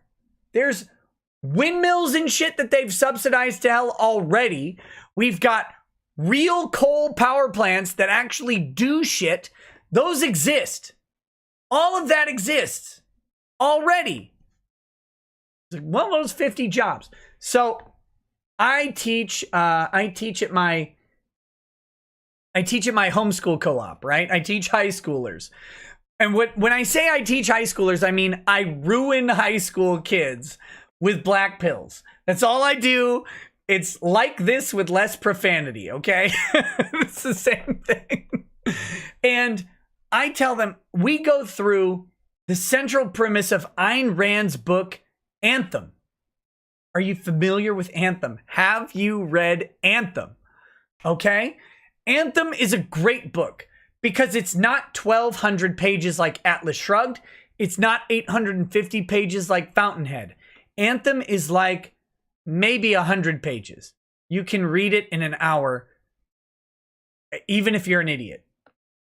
Anthem is fucking good. It's good. It's important. It's important. And it's not, I don't care about the whole story. It doesn't matter. One day I'll explain this on my Rekieta Media channel, the hanging by a moment theory of consumption. But anyway, Anthem is important if for nothing else than one scene, okay? Anthem's about a communist society far in the future, blah, blah, blah, blah, blah. No one even has names anymore. Individualism is gone. There is no I or me. It's us or we. Us or we are the only pronouns that exist, okay? That's it. Everything is in the plural, and everything is about the community. A guy discovers light bulbs. Now, torches are what existed, and then they moved to candles. A guy finds an old book about how to make a light bulb, how to capture the power of lightning in a piece of glass. And think about it. And he's a janitor. He always wanted to be an inventor. He was super smart, super big, super buff. He's ultra Chad with the brain, but they put him in the janitor role. And he accepted that. But he found this book and he made a light bulb. He captured lightning in a box. In a box with a glass bulb in it. And he said, he takes it to the Board of Innovation. What he wants to be is a scientist, right? He says, please, let me be a scientist. Look what I've found. Look what I've discovered. And he opens the box, he turns on the light, and he's got a light bulb. And he says, we don't need candles anymore. We don't have a time limit anymore on what we do. We don't have to worry about running out of candle wax and wicks and all of that shit. We could just make these light bulbs. They last way longer. They provide more light and they're better than everything on the planet. Imagine what we can accomplish. And the Board of Innovation says this. They say, what about the candle makers? And he says, what about the fucking candle makers? What about them?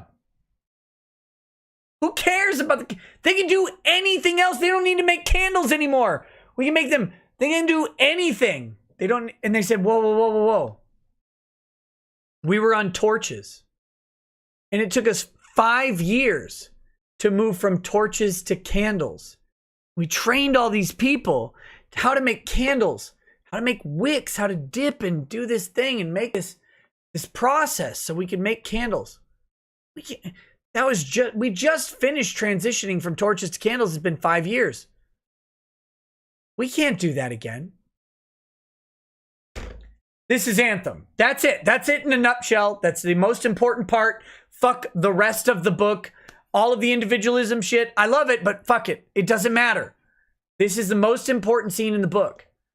What about the candle makers?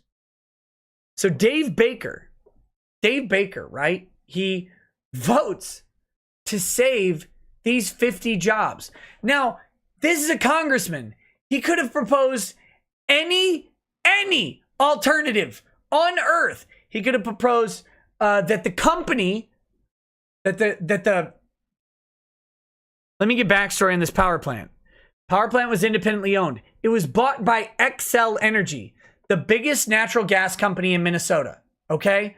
Xcel Energy is a massive billion-dollar natural gas company in Minnesota, probably elsewhere. I don't know where else it works, but in Minnesota. They buy the power plant, and all they want to do is shut it down. They just want to shut it down. And Dave Baker forces them to keep open the power plant for 50 employees. Now, he could have proposed that Xcel Energy can close the power plant so long as they re-educate, relocate, and reintegrate the 50 workers. They could have done that. They could have said, we'll retrain them. We'll provide job training. We'll pay for a 4-year education. Literally, the world is his oyster. He has $1 billion that all they have to do is take care of 50 people. That is nothing. That is a rounding error on their balance sheet. It is nothing to them. And they could have done anything to do this. And instead he says, no, we've got to keep these 50 jobs here in Benson. That's important. Which, note, it was the 50 jobs, not the 50 people filling the jobs. That was important. The 50 jobs, because any one of those people could die tomorrow and be replaced. It was the 50 jobs that were important to him in Benson. He could have done anything through Xcel. They would have probably negotiated and agreed. Didn't do it. Didn't even propose it. He just kept the plant open and said, what about the candle makers? So I go through this with my class because I'm pissed, unreasonably pissed about this stupid thing because it's all about capitalism and this is the most anti-capitalist thing I can think of. So I'm telling my students, and I'm like, and we go through Atlas Shrugged and we go through the main plot points and I tell all of them, so your only assignment this semester is read Atlas Shrugged. It'll take you an hour. Read it. They all read it. They're good kids. They all read it. Homeschool kids, so you know they're gonna fucking read it. What are they gonna do? Hang out with a friend? No. They don't even know. They don't know what the definition of friend is. So all they're gonna do is read a book and pretend they know somebody. It's great. So they all read Anthem. We go to Capitol Hill. And they have been telling Dave Baker for years. Yeah, I said Anthem, didn't I? If I said Atlas Shrugged, I meant Anthem. Doesn't matter. They just read Anthem. It doesn't... I would never tell my class to read Atlas Shrugged. If you want to read it, do it on your own time. That's ridiculous. Anthem you can do. They all read Anthem, and they tell Dave Baker, see, read Anthem. Right? So then we go to the Capitol and we get like a 10-minute speech from Dave Baker followed by a Q&A. And I'm there. Biggest mistake the homeschool co-op has ever made was letting me bring kids to the Capitol. And I worked with one of my friends at the Capitol. We got them a behind-the-scenes tour of the Congressional building. It was really cool. And big thank you to Tim Miller. If you ever, you'll never see this because you're a decent human being. You'll never see this, but thank you, Tim Miller, from the bottom of my heart. Tim Miller is often a guest on Out of the Darkness, and I often give him a lot of shit when I'm on there with him because of his stances on marijuana and stuff like that, but he's really a good guy. So anyway, Tim Miller organizes to have all of these kids experience the legislative process and to see what it looks like behind the scenes. So we go to the legislative building, we meet the aides, and the HIVs, and we get to see how that process works, and it's really cool. Then we get this Q&A with Dave Baker and some other guys. Dave Baker comes up and he talks and does his little like campaign speech for 5 minutes. We have 5 minutes of Q&A, and immediately one of my students goes like this. Says, what? Well, yeah, you, young man. And he says, have you read Anthem by Ayn Rand? Dave Baker's like, no. He goes, you should. You should. Another kid raise his hand. Yeah, what up? Will you read Anthem by Ayn Rand? I mean, I guess. Yeah, I'll read it. How do I get it? And I'm like, so I raise my hand. I'm like, hey, Dave, I'll send it to you. So I send him a copy of Anthem. So do all of my students. A year later, I'm at this local Italian restaurant that is now closed, but it was the only good restaurant in town for a while.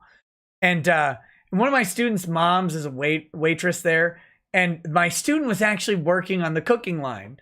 And so I show up with Lady Rackets, and we're having a nice dinner. And she's like, "Oh, I'll tell my son you're here. He loves, he's really a big fan, and he was in college at the time. He's becoming an electrician. Good job to him. But she comes out and she says, it was really weird. He saw Dave Baker in here the other day, and he walked up to him and he said, have you read Anthem?" And of course, this asshole says no. He hasn't read it. He didn't even read it. It takes an hour to get through this book. You can masturbate while reading it and still finish in an hour. And he hadn't done it. God damn it. I hate politicians.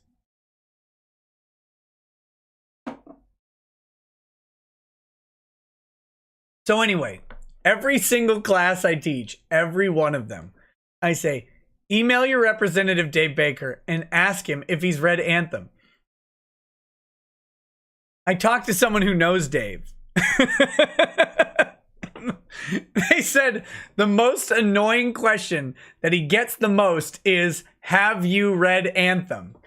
And all my answer is the same every time. He's like, well, why doesn't he just fucking read it? Like, just read it, bro. It's an afternoon. Oh my God. Catherine Larson. Benson's power plant was demolished last year. Let me tell you what happened. Let me tell you what happened because it was great. So the Republicans cuck on all of the issues to preserve the jobs. XL Energy just buys out the remaining years of the contract or whatever and demolishes it anyway. And those 50 jobs were gone. They're just gone. But the Republicans still spread wide the cheeks of complicity and took it for my jobs. XL Energy said, fine, fuck you. We'll buy out the contract. Because it's still cheaper to buy out the contract and demolish the power plant than keep it running. That's how good it was.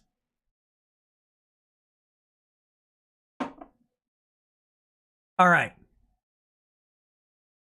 Back to this. Samurai Zenji says, people like them protesting for BLM, rioting, destroying things because they don't like it, or beating/screaming innocent people makes a disservice to society. I'm black, and they make my blood boil just witnessing their hypocrisy.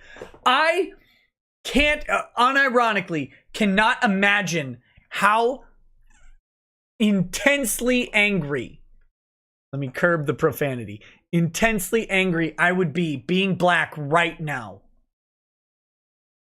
They pulled an episode of Community, one of the funniest episodes of Community, by the way, the D&D episode of Community, because Ken Jeong, an Asian, shows up as a dark elf, and they called it blackface. They pulled it from Netflix and Hulu. They pulled it because of blackface. Black people are not drow. They're basically purple. The only black people who even approach purple are from like Uganda. They gotta be real dark for that shit. Q calls them blurple. But Jesus Christ, it's a dark elf.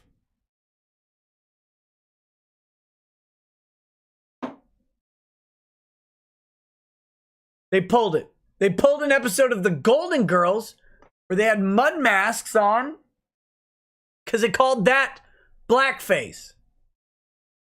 Can you imagine? Can you wait?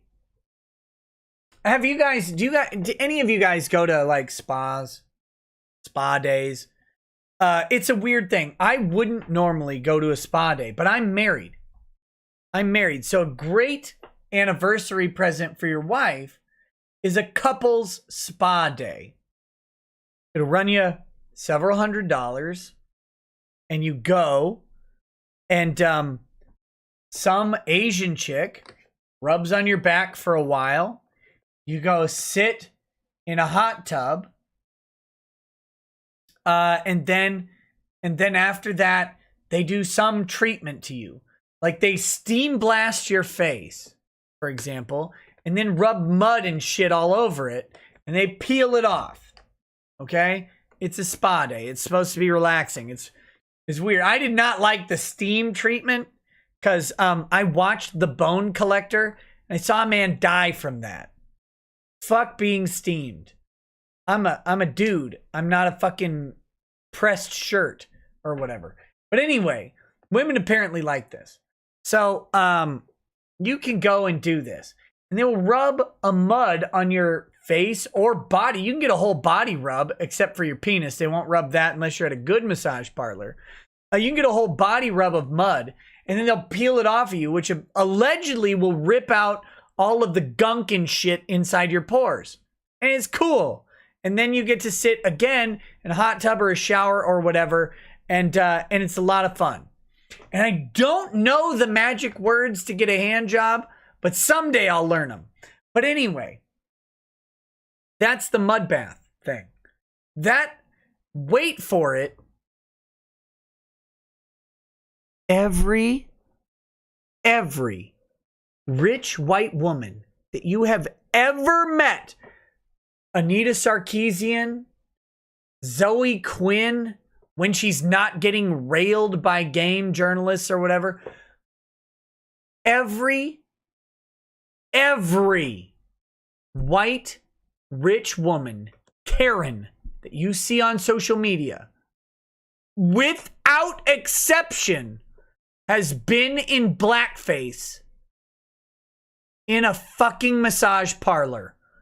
If they make, or their husband, or their simp makes more than $100,000 a year, I guarantee you they have not only been in blackface, but they have had a disenfranchised Asian woman rub mud all over their nipples and make them black too. I fucking promise you, because it's a woman's weakness to have a spa day, and spas are invented by the most funny men on the planet who said, look, we can get these dumb bitches to cover themselves in fucking dirt and call them cleaner afterwards. That's what spas are. That's it. Make no mistake, except no substitutions. Some guys came up with that and they're like, and we can charge them $1,000 to do it. We will melt Hershey bars all day, rub it all over a chick's tits and ass and everything in between, and they will ask us to do this. Every white woman ever has done this. All of them. Not only will they do this, they'll do this every year at least on their birthday. Even if they're not married, it doesn't matter. They'll get their girlfriends to support it. They'll have a couples massage with my girls or whatever. They'll do all of this. Every single time. They will pay someone to fondle them with dirt. And then they'll be like, well, now I'm cleaner than I was. God damn it. All of them have been in blackface. All of them.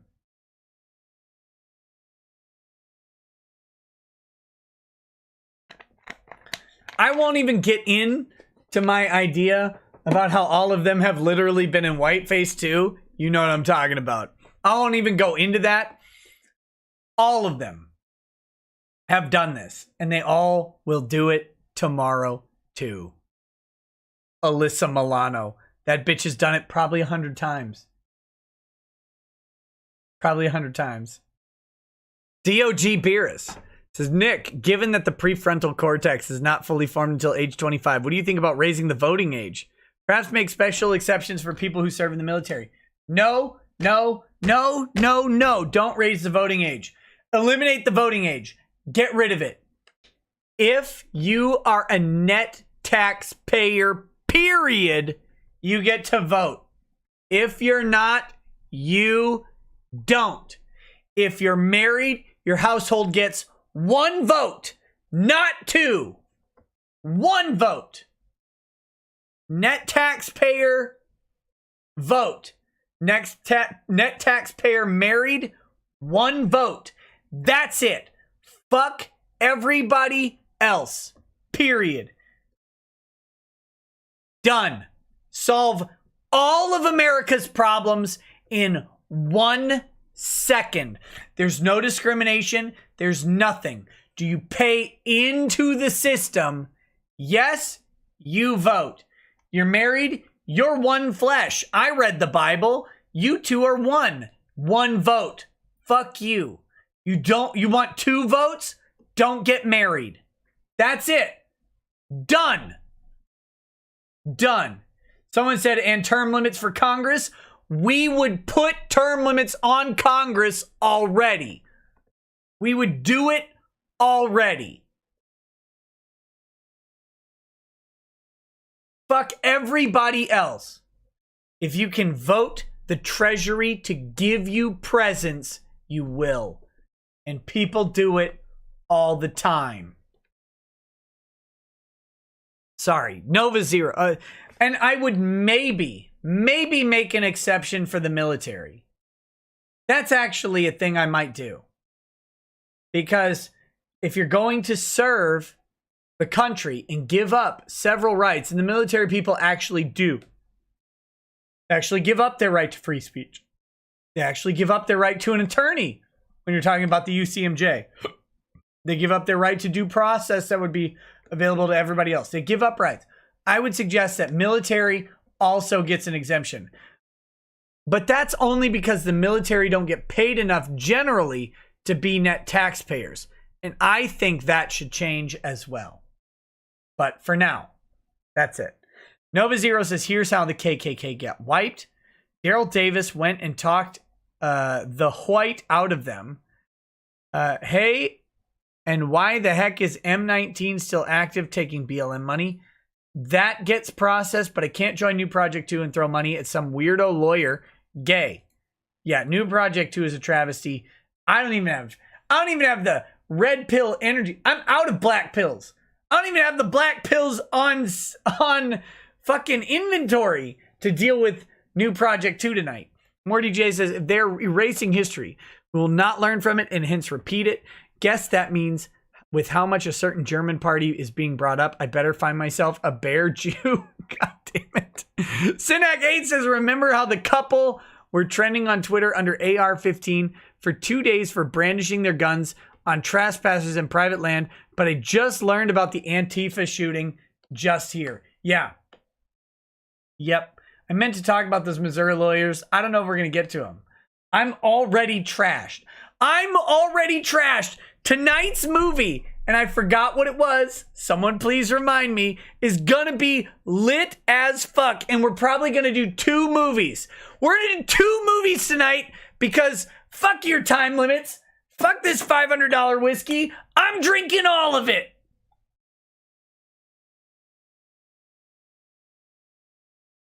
Electric Boogaloo.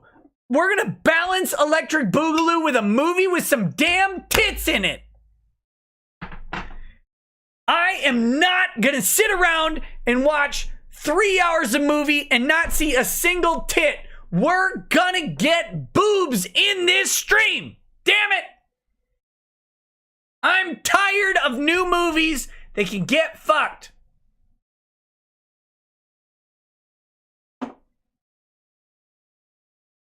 Vine the Cold One says, thanks to Gelp Walker for giving me a shout out the other day. My dad is doing better, but is getting a double bypass Thursday. Well, buddy, nominate Patri et Filii et Spiritus Sancti. May God bless your dad. May his surgery be quick. May it be eventless. May God's wisdom.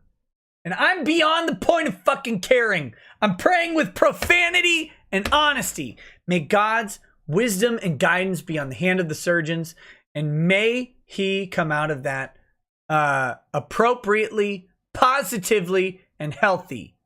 Kalinka Pavlova says, your rant reminds me of the sentiment said and emphasized every Anzac Day, our combined World War I Memorial Day with Australia, because of how awful it was for us during one particular campaign, lest we forget.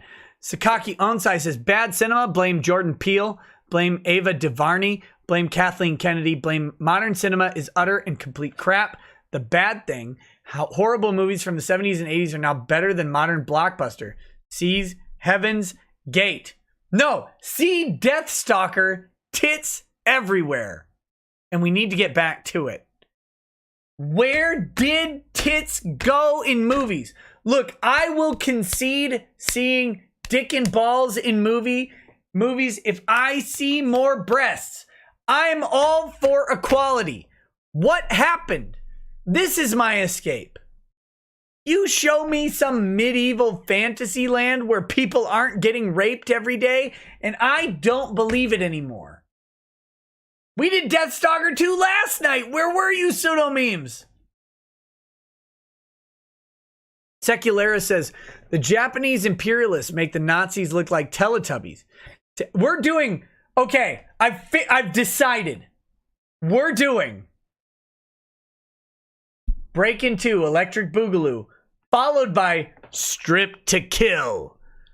Stripped to Kill. It's going to be a fucking disaster. The Japanese imperialists make the Nazis look like Teletubbies. To add to your point, statues remind us of our progress as a civilized nation. Progressives are actually regressives, starting a dark age of ignorance. I agree. Swarm069 says, I don't know, man. What the West is spewing out lately in the form of entertainment like The Last of Us 2 or the train wreck Star Wars and all that SJW garbage infiltrating mainstream, I think I'll stick to trashy animes of base Japan. Yes! Yes, yes, yes! Trashy animes of base Japan. Watch interspecies reviewers all day. All day, every day. Watch it over again. I don't care. But... saying in general, on balance, Western storytelling is superior has nothing to do with needing to see the base level of Japan. Japan is going to where 1980s America was. We need it back. We need it back. We do. I'm tired of this shit. I'm tired of this.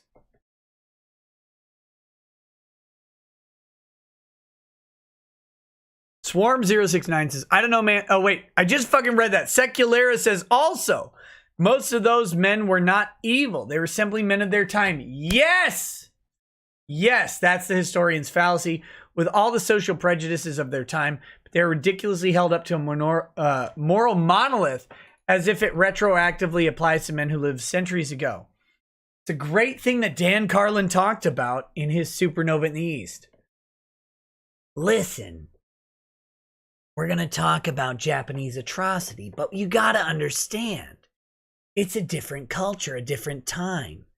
Beheadings might be different to us now than they were then. And beheadings shocked the Western world. Listen, that's true. The Japanese ideas about beheading were very different than the West. I say they're monsters, and they were. It's not just the beheadings. They're just monsters. People in war are monsters. It's fine. But that being said, like it's the historian's fallacy to judge by today's standards people who lived in a different time. We're doing that now. And that makes us. It's a fallacious look at history. It's stupid to look at Thomas Jefferson and say, well, he owned slaves. Well, so did everybody of his status. Everybody of Thomas Jefferson's status owned slaves. Didn't necessarily mean they were pro-slavery or even particularly bad. In fact, the only people I know that have fucked more black women than Thomas Jefferson is ghetto gaggers. Jesus Christ. F451 says, we must take back the narrative in entertaining and history because everything is misogynistic, racist, and problematic. Everything, my race resistance professor. There you go. There you go. Good professor. Bad Vibe says, these are the same people saying humans cause climate change and want control of healthcare. How can that go wrong? Wasn't Greta Van Susteren like appointed to some fucking panel on race? Am I imagining that? Was that a Babylon Bee? I hope it was a Babylon Bee. I hate everything.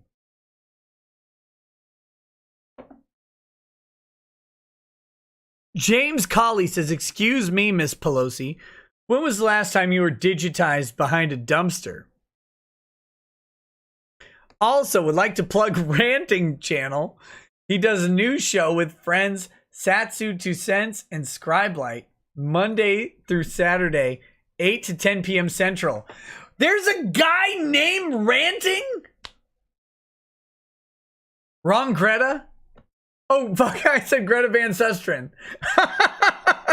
Greta the teenage dumbass. What's her name? Shit. Greta. I can't remember her name. I don't even care about her fucking opinion. Something Berg, right? Thunberg. Oh, fuck me. Greta Thunberg. Damn it. How dare you? How dare you? Oh, Jesus. Learn to speak English, you dumb bitch. Errbody says, I fall asleep for 4 hours and I wake up to my notifications being flooded about some people being perma-muted on the server. Discord mods are dumb as fuck. Also, politicians should not get vacation time during pandemics. Errbody, be careful. Not everybody is perma-muted. I don't know what specific situation you're talking about. I don't think the person was perma-muted by the mods anyway. Perma-muted on Discord? Yes. Yes. All right. Let's burn through Parler's fucking terms of service. Fuck Parler. Fuck you.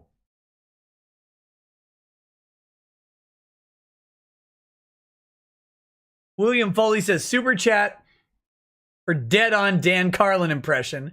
Have you ever played Hardcore History Bingo? No, and I don't even want to know what that is. I love Hardcore History too much to play that game. Architect of Fake says, this just in. Senators introduced bipartisan legislation to grant refugee status to Hong Kong residents at risk of persecution. Maybe these base Hong Kongers will be able to root out the communists in our midst. Hopefully, they will ally with the roof Koreans. I was just about to say, you can only get asylum in the United States if you get a semi-automatic rifle and immediately report to a roof Korean for re-education. Bring Hong Kong to the US. All of them. I don't give a fuck anymore. Barely anybody on this planet understands freedom the way Hong Kong does. They had like 15 years of actual freedom. Actual fucking freedom. We're talking about religion in the schools. We're talking about free speech. We're talking about free trade. Everything. The transition period from England to China in Hong Kong was one of the most important reminders in human history of what it means to go from colonialism to freedom to fucking communism and bring Hong Kong here. I'll put them up wherever I can. I will rent houses for Hong Kongonians who are based and red-pilled and who spray painted Taiwan #1, China #4, put it all over. Spray paint on my buildings. I'll keep it there. Fucking bring them here. Don't let them die under the boot of communist China. Fuck China. God damn it. I'm pissed off tonight. China is asshole.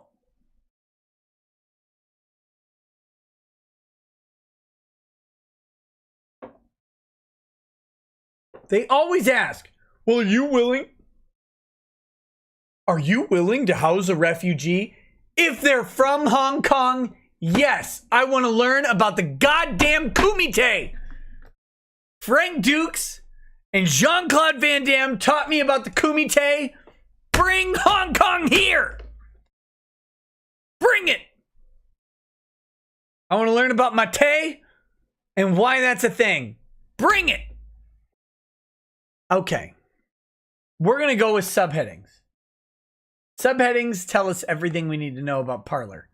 Fuck you, Parler. China is asshole, so is Parler. So is Parler. You don't make dumplings. You don't make egg roll. You shit. You shit. Taiwan #1. Hong Kong #2. China #4. All right, this user agreement governs your relationship with Parler. You may not use the services unless all of the following apply to you and you affirm that all of the following apply to you. You're at least 13. You're either an adult over the age of 18, an emancipated minor, or you have express permission from your parent or legal guardian to use the services. You're legally allowed to use the services where you live. Parler just excluded China. Fuck Parler.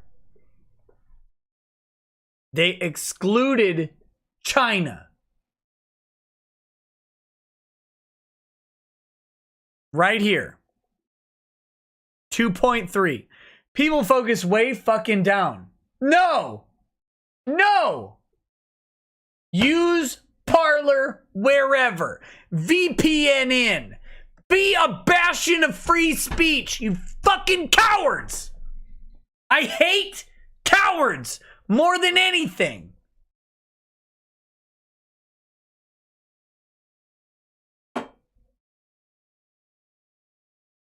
You are not using the services or accepting the terms of on behalf of any other entity such as a company or organization unless you have authority to bind blah blah blah.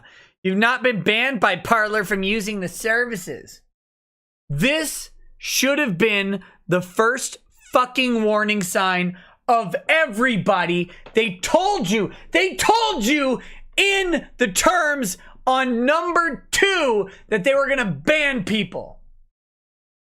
Get fisted, asshole. Parler privacy policy, blah, blah, blah. Any content that you post to services must satisfy the following criteria. And you affirm that it satisfies the criteria. Let's read these real quick. You have a legal right to post the content to the services. Fuck you, Parler. Get raped by communist China. Get bent. Fuck you. Where freedom is about. Freedom is about subverting totalitarianism where it exists, for giving the people a right to say something, for recognizing that speech is so fucking important as to transcend totalitarian law. Why on earth in America does a company exist that doesn't recognize this? You're gonna bow to China? China. If they don't allow your services, you're going to say, well, too bad for that billion customers. It's a billion people you could liberate. You have the power to liberate them. All it takes is NordVPN or anything else. You have the fucking power. Most of us don't have shit. We don't have shit. We've got nothing. And you're going to cuck to a communist dictator, Winnie the Flu or whatever, who doesn't recognize your legitimacy already. You're going to cuck to him? No. Make a terms of service that says you don't have to have a legal right to use our service because speech fucking matters. God damn it. Ah!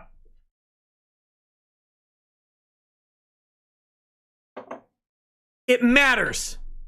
It's the most important freedom we have other than guns is speech. And these fucking cucks cuck to communist China. They cuck to statist Iran. Oh, well, censorship is cool, bros. No! No! Give the right. So we recognize your right to speech even when your country doesn't. It doesn't hurt you. There's nothing communist China can do to you. You're in America. God damn it. Fucking cowardice.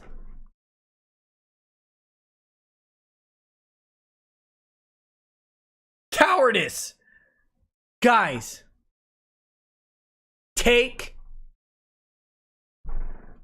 Imagine you're given, I don't know what Parler has in assets. It doesn't matter. Imagine you're given $1 billion to create a social media platform. Imagine you're given $1 billion and a government and an American company says, we will back you no matter what. Make freedom real. And you cuck to China. Why? They're already gonna ban you. Just say it. Use a VPN. The right to speech is integral to human autonomy. Fuck governments. That's it. If your terms of service don't include the words fuck government censorship, you are a pussy and you should be put down like the unneutered cat that you are.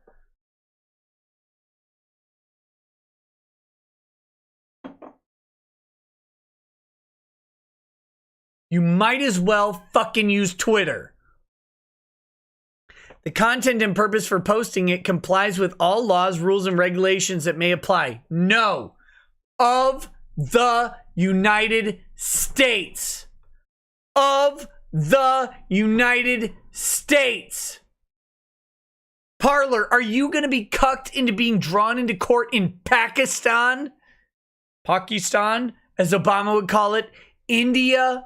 Chechnya? Fuck off. No, of course you're not. We're an American company. Fuck you. Block us, bitch. Block us. Our customers will use a VPN. We have developed a way for you to exist outside of your country. Hundreds of private companies have developed a way for you to exist outside of the communist shithole you live in. And you're going to cut to Chechnya, Iran, China, Zimbabwe, whatever the fuck it is. It doesn't matter. No, fuck you. Apply to the laws of the United States. Fuck everybody. God damn it.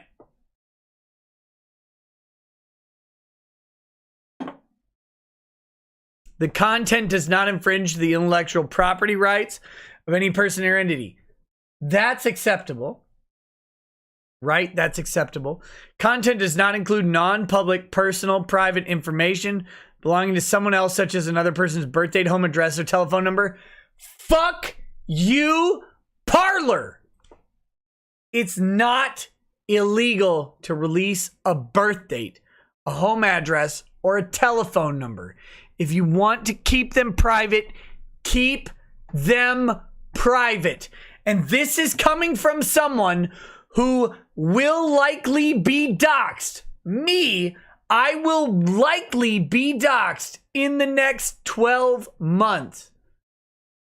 I will be. I am in the public. I accept the risk of being online. Stop.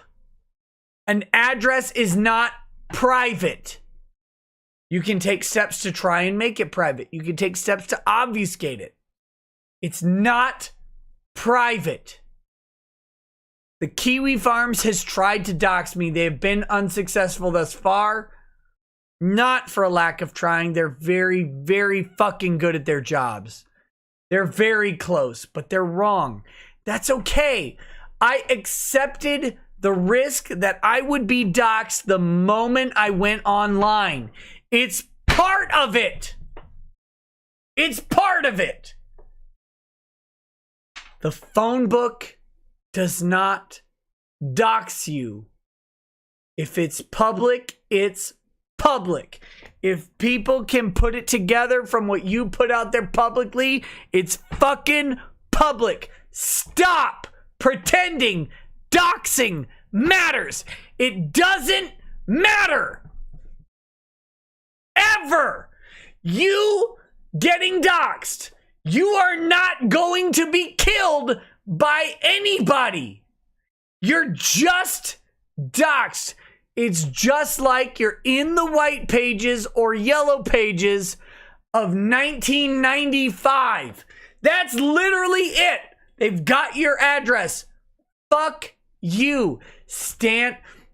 I am all for anonymity if you can maintain it.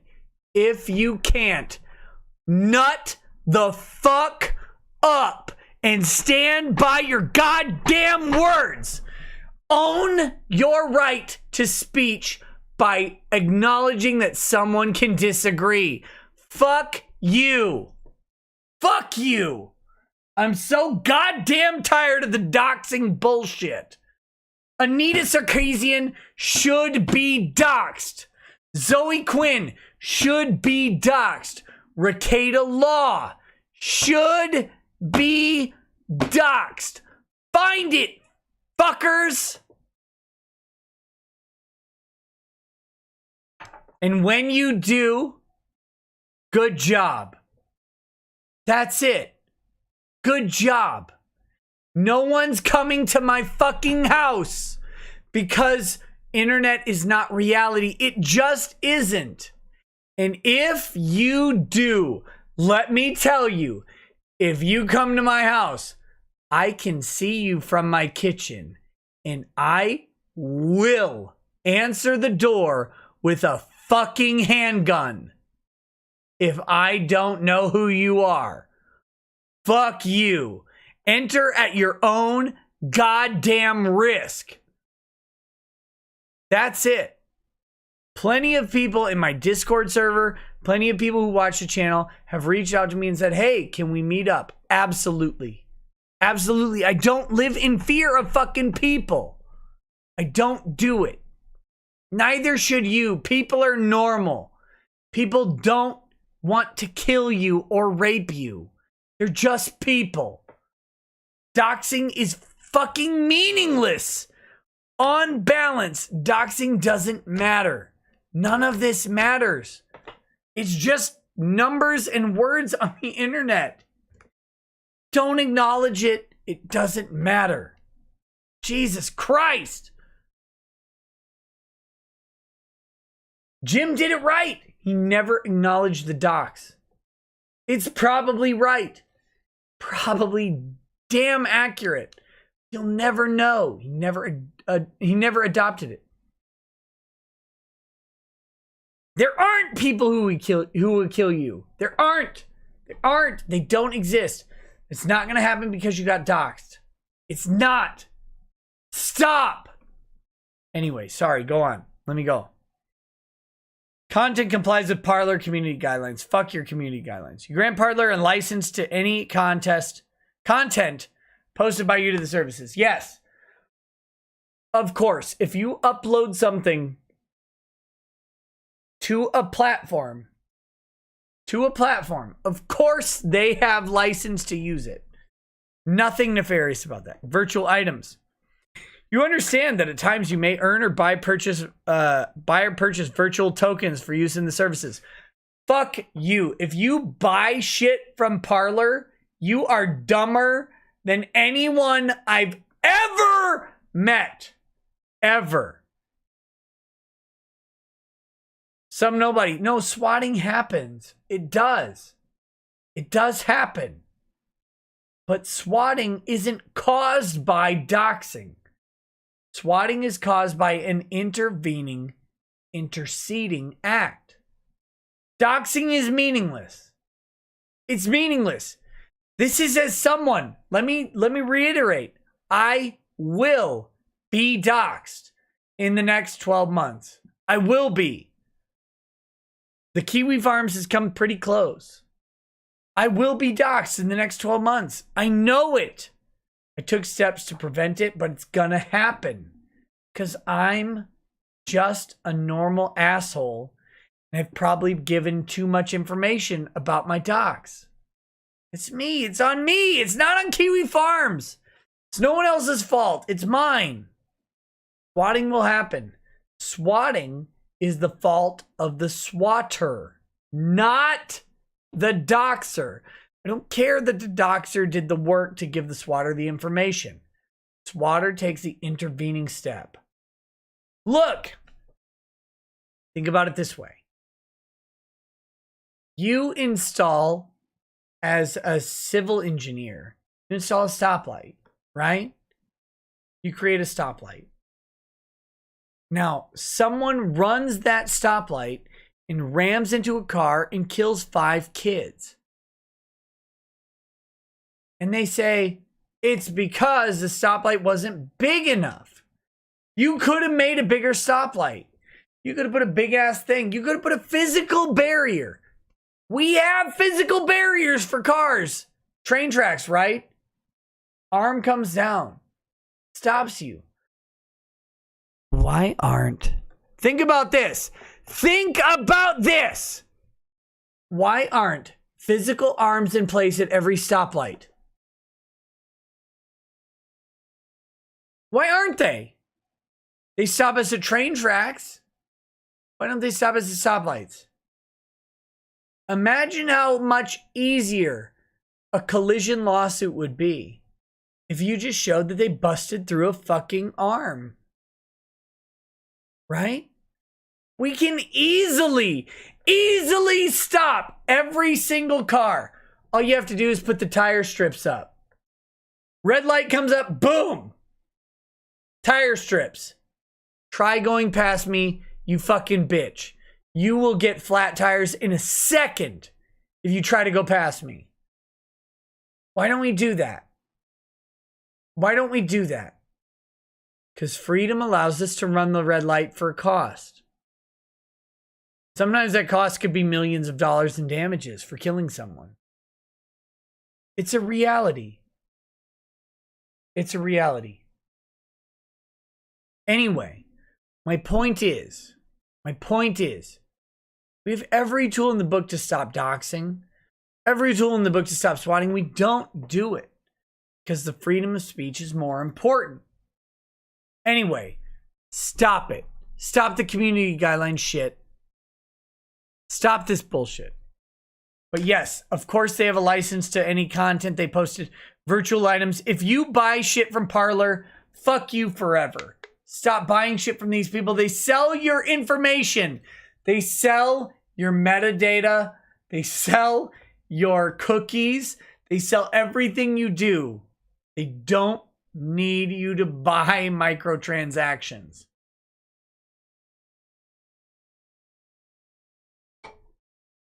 Copyright infringement is not allowed on the services. That's literally one of the only legit things on this thing. You may not interfere with the services in any way. Sure, you can't hack Parler. That's a good one. That's a good one. You can't mess with our shit. Can't mess with other people's shit.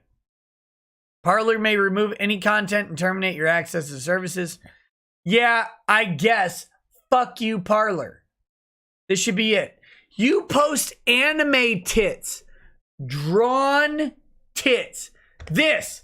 Look at this. I'm going to get banned from Parler right now. That's it. That not only made you masturbate, but that got me banned from Parler. Why? Why should they be able to remove you? Why? By the way, post all of the assy tits you want.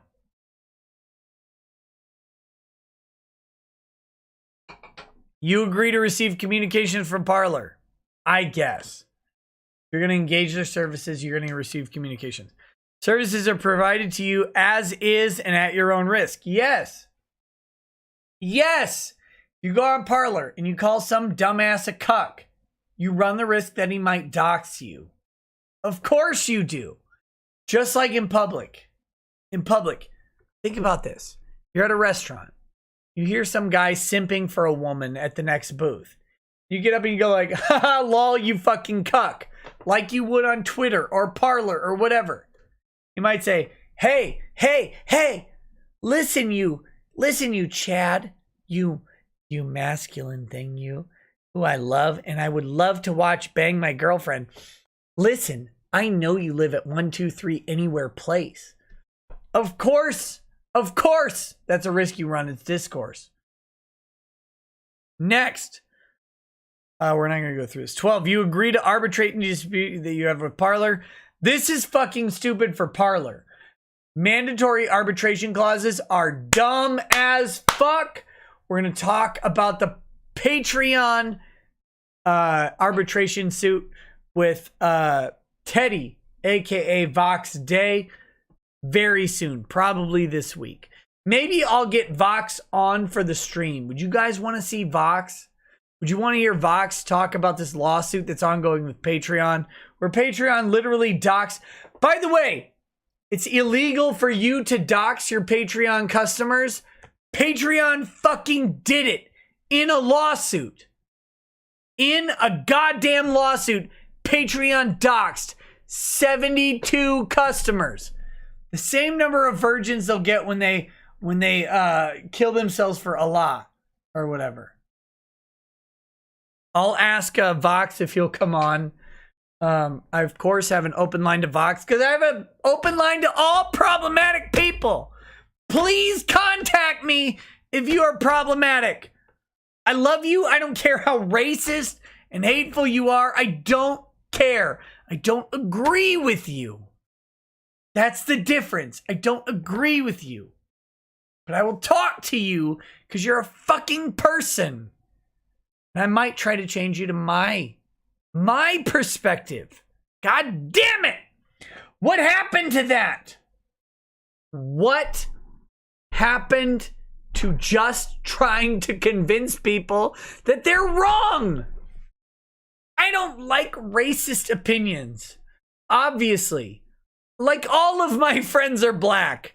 There are 3 white people and they're like second-rate friends. All of my friends are black. I find them funnier. It doesn't fucking matter. I don't agree with your racism, but I am willing to entertain it for the idea that you can listen to me for 10 minutes. That's it. I don't care how racist you are. I don't care.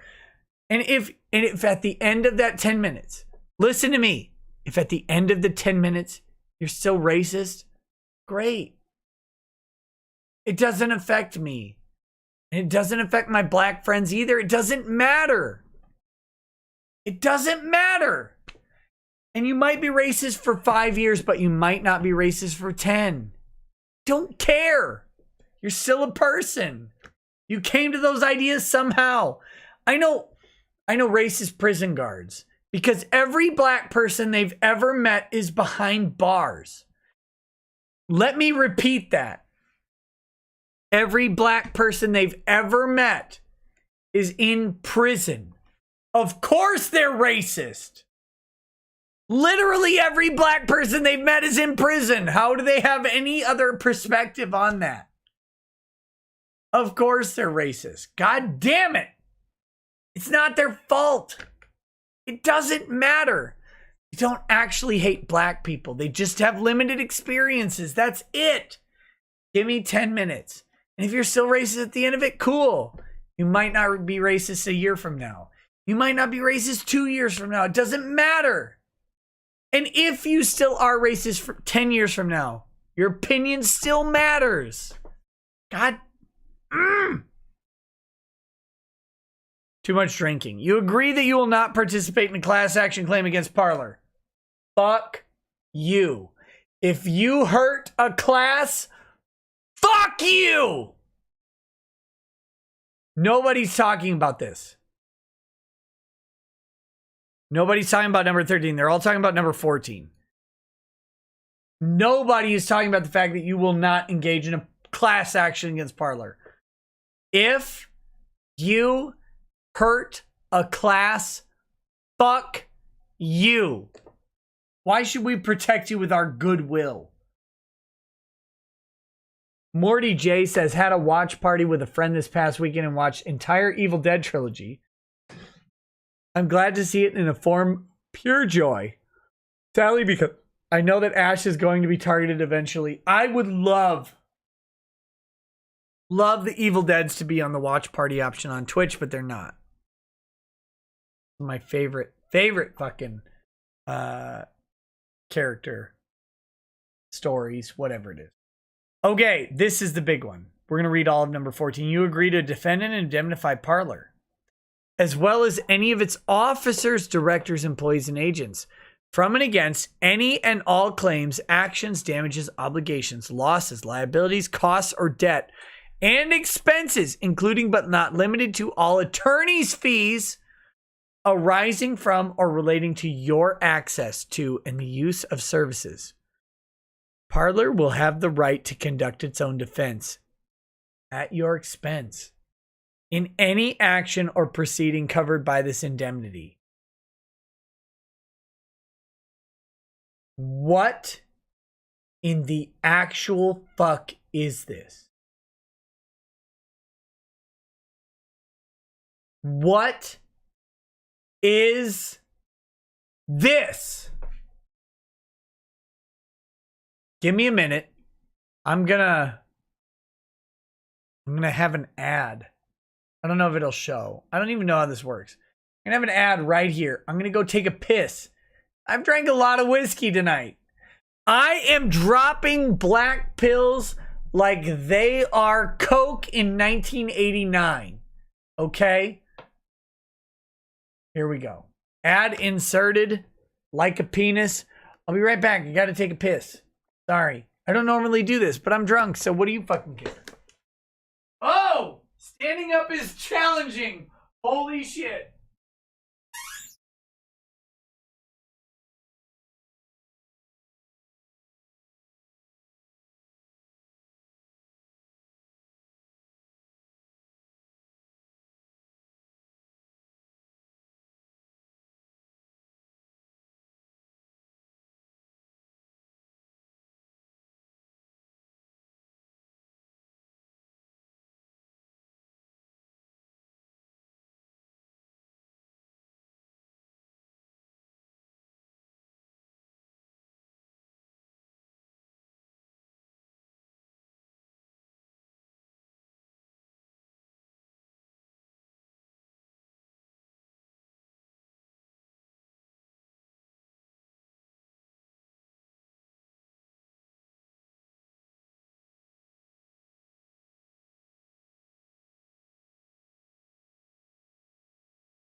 Okay.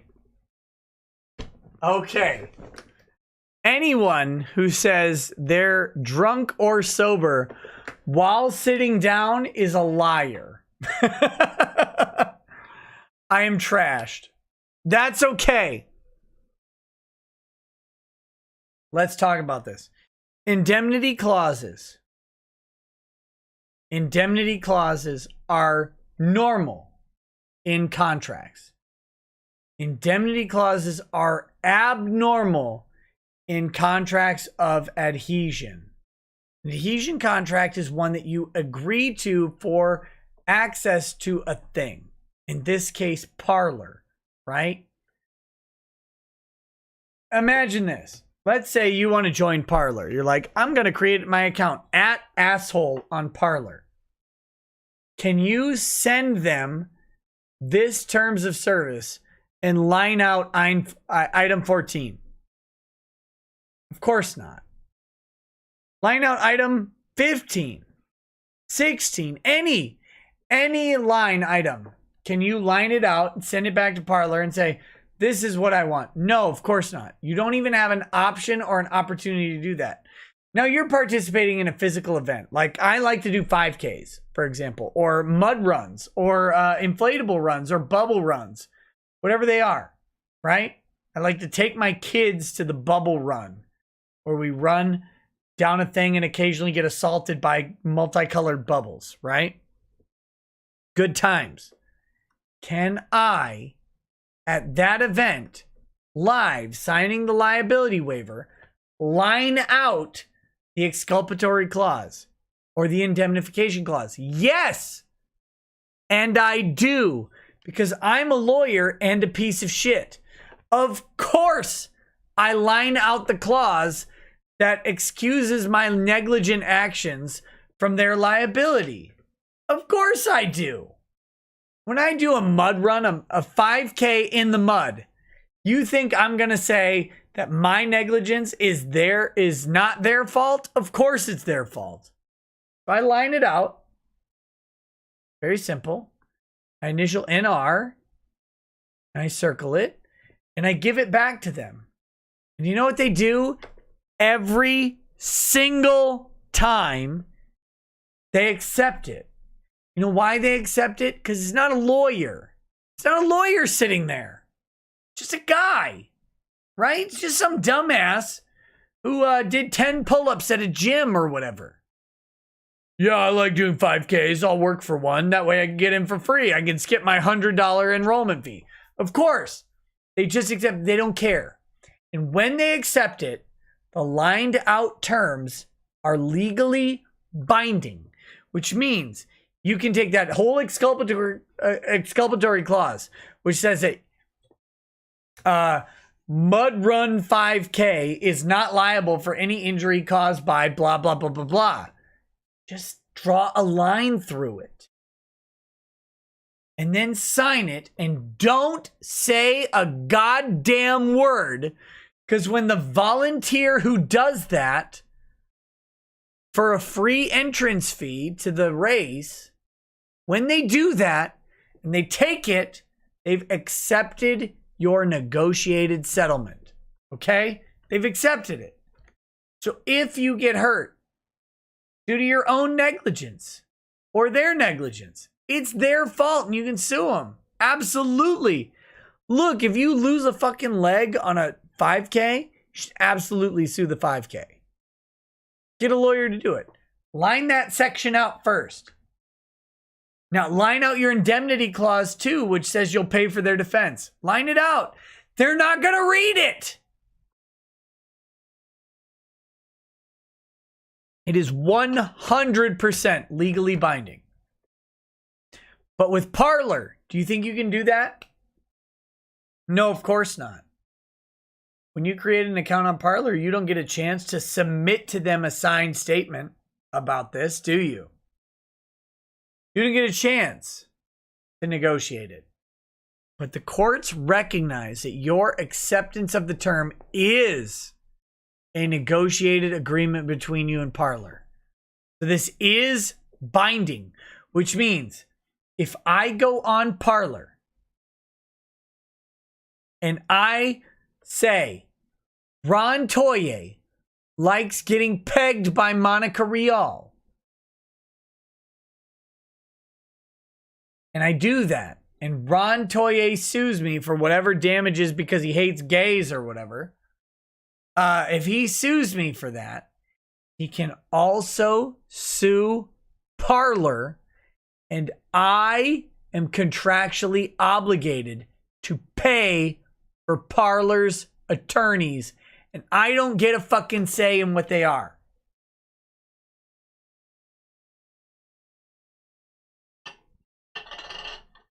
That's important. That's highly important. This should kill Parler.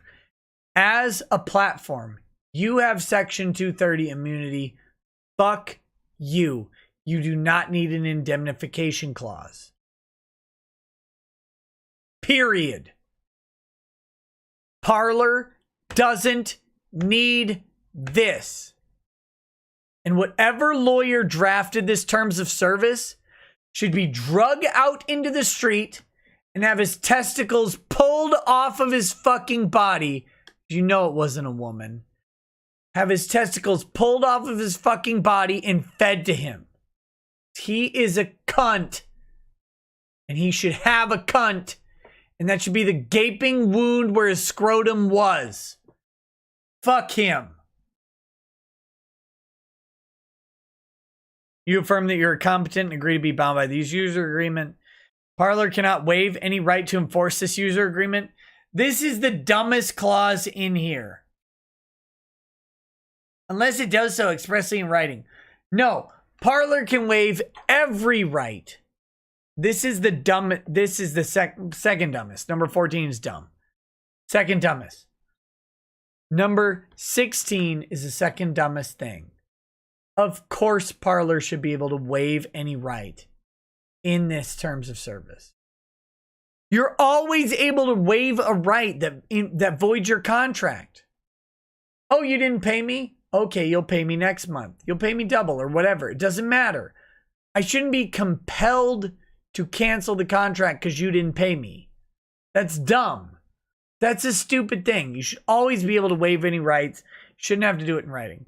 The terms of this user agreement may be modified by Parler in any way. Fuck you. Fuck you. You want to see something fun? Here we go. Parler, free speech. Rekieta law. Here it is. Here it is. Hold on. Just a second. I don't know how this looks. Here's my Rekieta law Parler.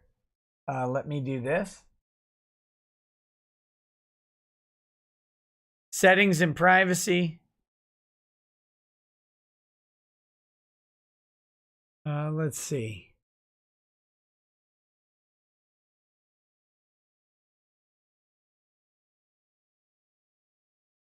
Where is it? Community guidelines, all of this shit. How do I... Here's a question. How do I cancel my Parler account? How do I do it? Anybody have any idea how to cancel a Parler account? You can't fucking do it.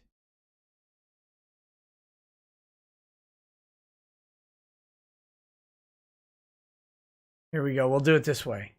Do it this way.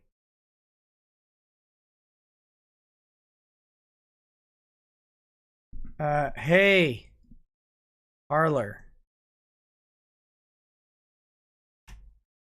Delete my account, you disingenuous.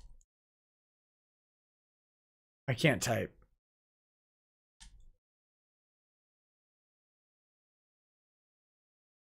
Fuckers. How do I spell disingenuous? That way. I massacred that. You are garbage and I hate you.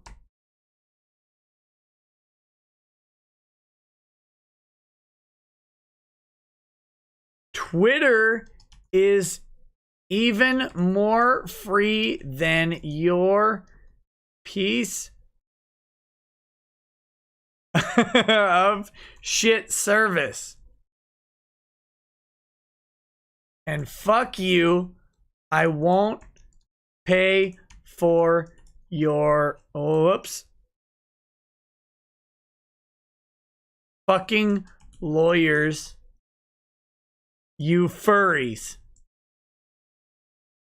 There we go. Parlay. Parlay that shit. Fuck you, Parler.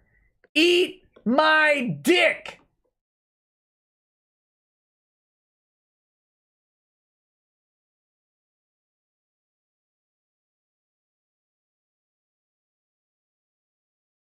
Okay. Back to Hangouts. Look, if you're on Parler, share that shit, like that shit, comment whatever you need. Fuck Parler. Twitter's better, and that makes me die inside because Twitter is shit. All right. God damn it. We haven't even talked about the lawyers in Missouri. Here, let's do it so that we're at least honest. The lawyers in Missouri should be let off. Fuck the government. If people bust onto your private homeowners association, look, to join the homeowners association in 2020 means to basically bend over, open your ass cheeks, and accept whatever they put into it. Homeowners associations are fucking cancer, and they're garbage, but they're your garbage. You get to own it collectively, like a communist. But you chose this communism. You pay for it. You pay for it in what you can and can't do. Everything you do in a homeowners association is fucked by the association. And what I mean is, they take the thing that you want to do. Is like, oh, you want to put a statue up? Let me rape that shit. And they do it. They fuck it right in front of you. And then they decide whether or not they will grant it to you. Your rights are gone. So, when a communist trove of monsters busts down the gate and come onto your private property, fuck them. Bring all of the guns. Throw grenades. I don't give a shit what you do. I don't care if you shoot every single one of them in Minecraft. It doesn't matter. They shouldn't be there. It's not their property. It's not theirs. You can trespass on public property or whatever. You can protest all day. You can block off all your gay streets in the Chaz. Whatever you want to do, do it. I will hate it. But at the end of the day, until the cops come and throw you off, I don't care. Right? If the cops aren't willing to throw you off, I don't care. Private property, fuck you. Get a bullet. Get a bullet. I'm done. I'm done with this shit. If you come and protest on my property, I have enough ammo to end all of you. Fuck off. Fuck you. Try it. I have kids. I will not hesitate. And I will not stop.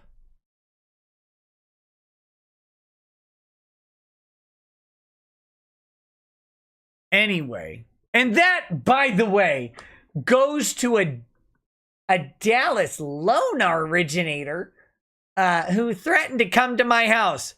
Come. I dare you. Come. Maybe I'll let my wife kick your ass, you fucking pussy.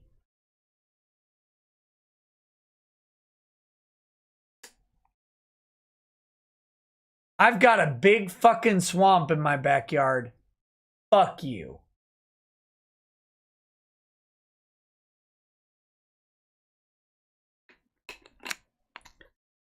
It's gonna cost you way more than 40 grand to get a fucking excavator in my backyard.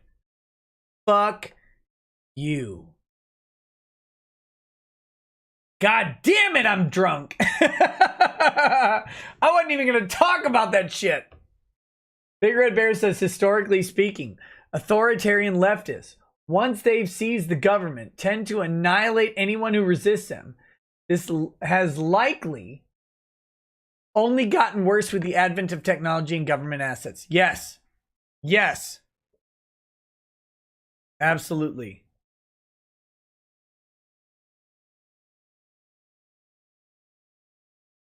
All right, guys. I'm pissed. I'm done. And here's what I want. I want breakdancing with minimal plot. And then I want tits, violence, and drama. So here's what we're going to do. We're going to read super chats. all of them. I'll address all of them. All the super chats. And then, like in, dude, where's my car or whatever. We will go to Twitch, twitch.tv/Rekieta Law. We're going to watch Break Into Electric Boogaloo and then Strip to Kill. I am in the mood for some boobs. Bring boobs back to movies. Stop cucking me, you fuckers. Harvey Weinstein, stop hogging them for yourself. I'm sick of you. I want to see them. I am so goddamn pissed about what has happened to horror and action movies specifically that I am about to blow a damn gasket. All right, let's do this. Let's do this. We're going to do super Justice Chats first. Woo! Okay, Mercenary X says, hear me out, Nick. Dr. Disrespect got booted because of that one Trust and Safety Council person. The one who acts like a deer and called all gamers white supremacists. Very defamatory, but I'm calling it that furry deer is why. If so, how bad for Twitch if so? Terrible. The moment Twitch releases, by the way, go check out my Dr. Disrespect video if you haven't. The moment Twitch releases the reason that Dr. Disrespect was banned from Twitch, they run the risk of a defamation lawsuit. They won't. They won't do it unless it is rock fucking solid. And right now, whatever their allegation against him is not rock solid, which means it's not a community guideline strike. Look, Hogue Law says it is a community guideline strike. I like Hogue Law. I really do. Maybe I'll invite him on the show to talk about this. I would strongly suggest it's not a guideline strike. I would suggest it's a violation of his individual contract responsibilities. And that is the problem. Because if it was just a guideline strike and it was simple and easy, like he pulled his penis out on stream or whatever, they could do it with no problem. They haven't done that. There's a bigger allegation here. Now, I mentioned sexual assault allegations only because that's the rumor.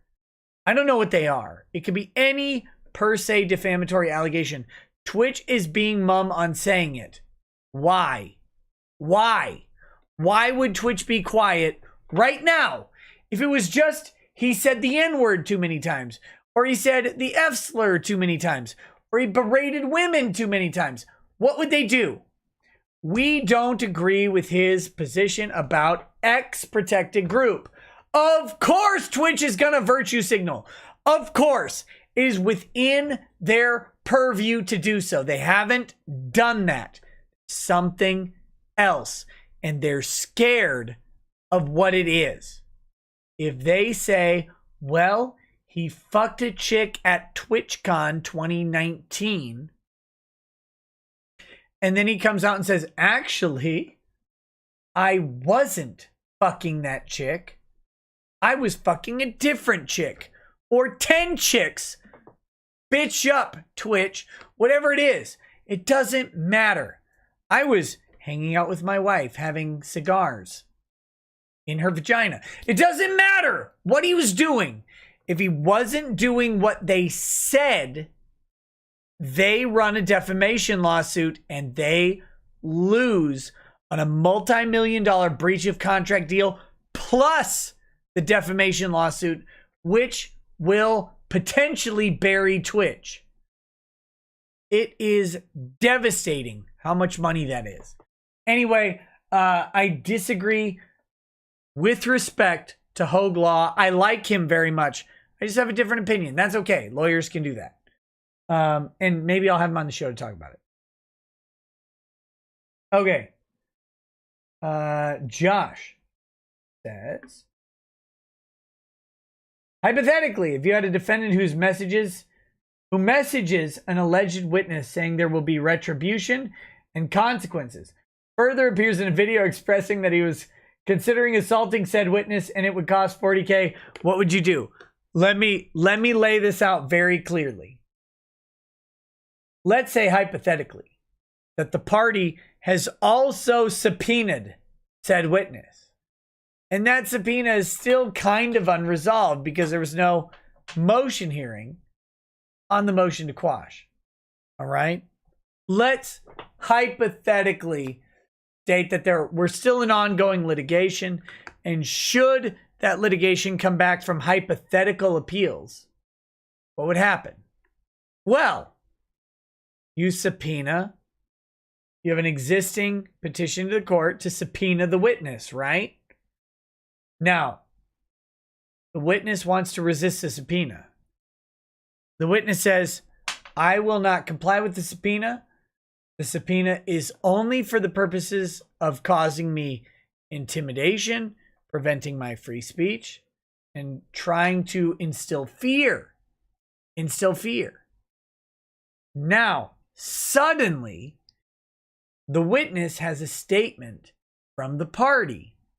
And that statement says that not only was he intending to intimidate, silence, and threaten said witness, but he also asked his attorney about how much it would cost to physically assault said witness and disclose the attorney's answer, which demolishes any attorney-client privilege they may have had in regards to said statements, and maybe in regards to other statements about said witness.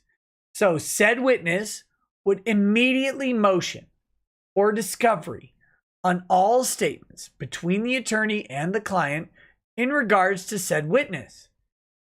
And he would demand that in the motion to quash the subpoena,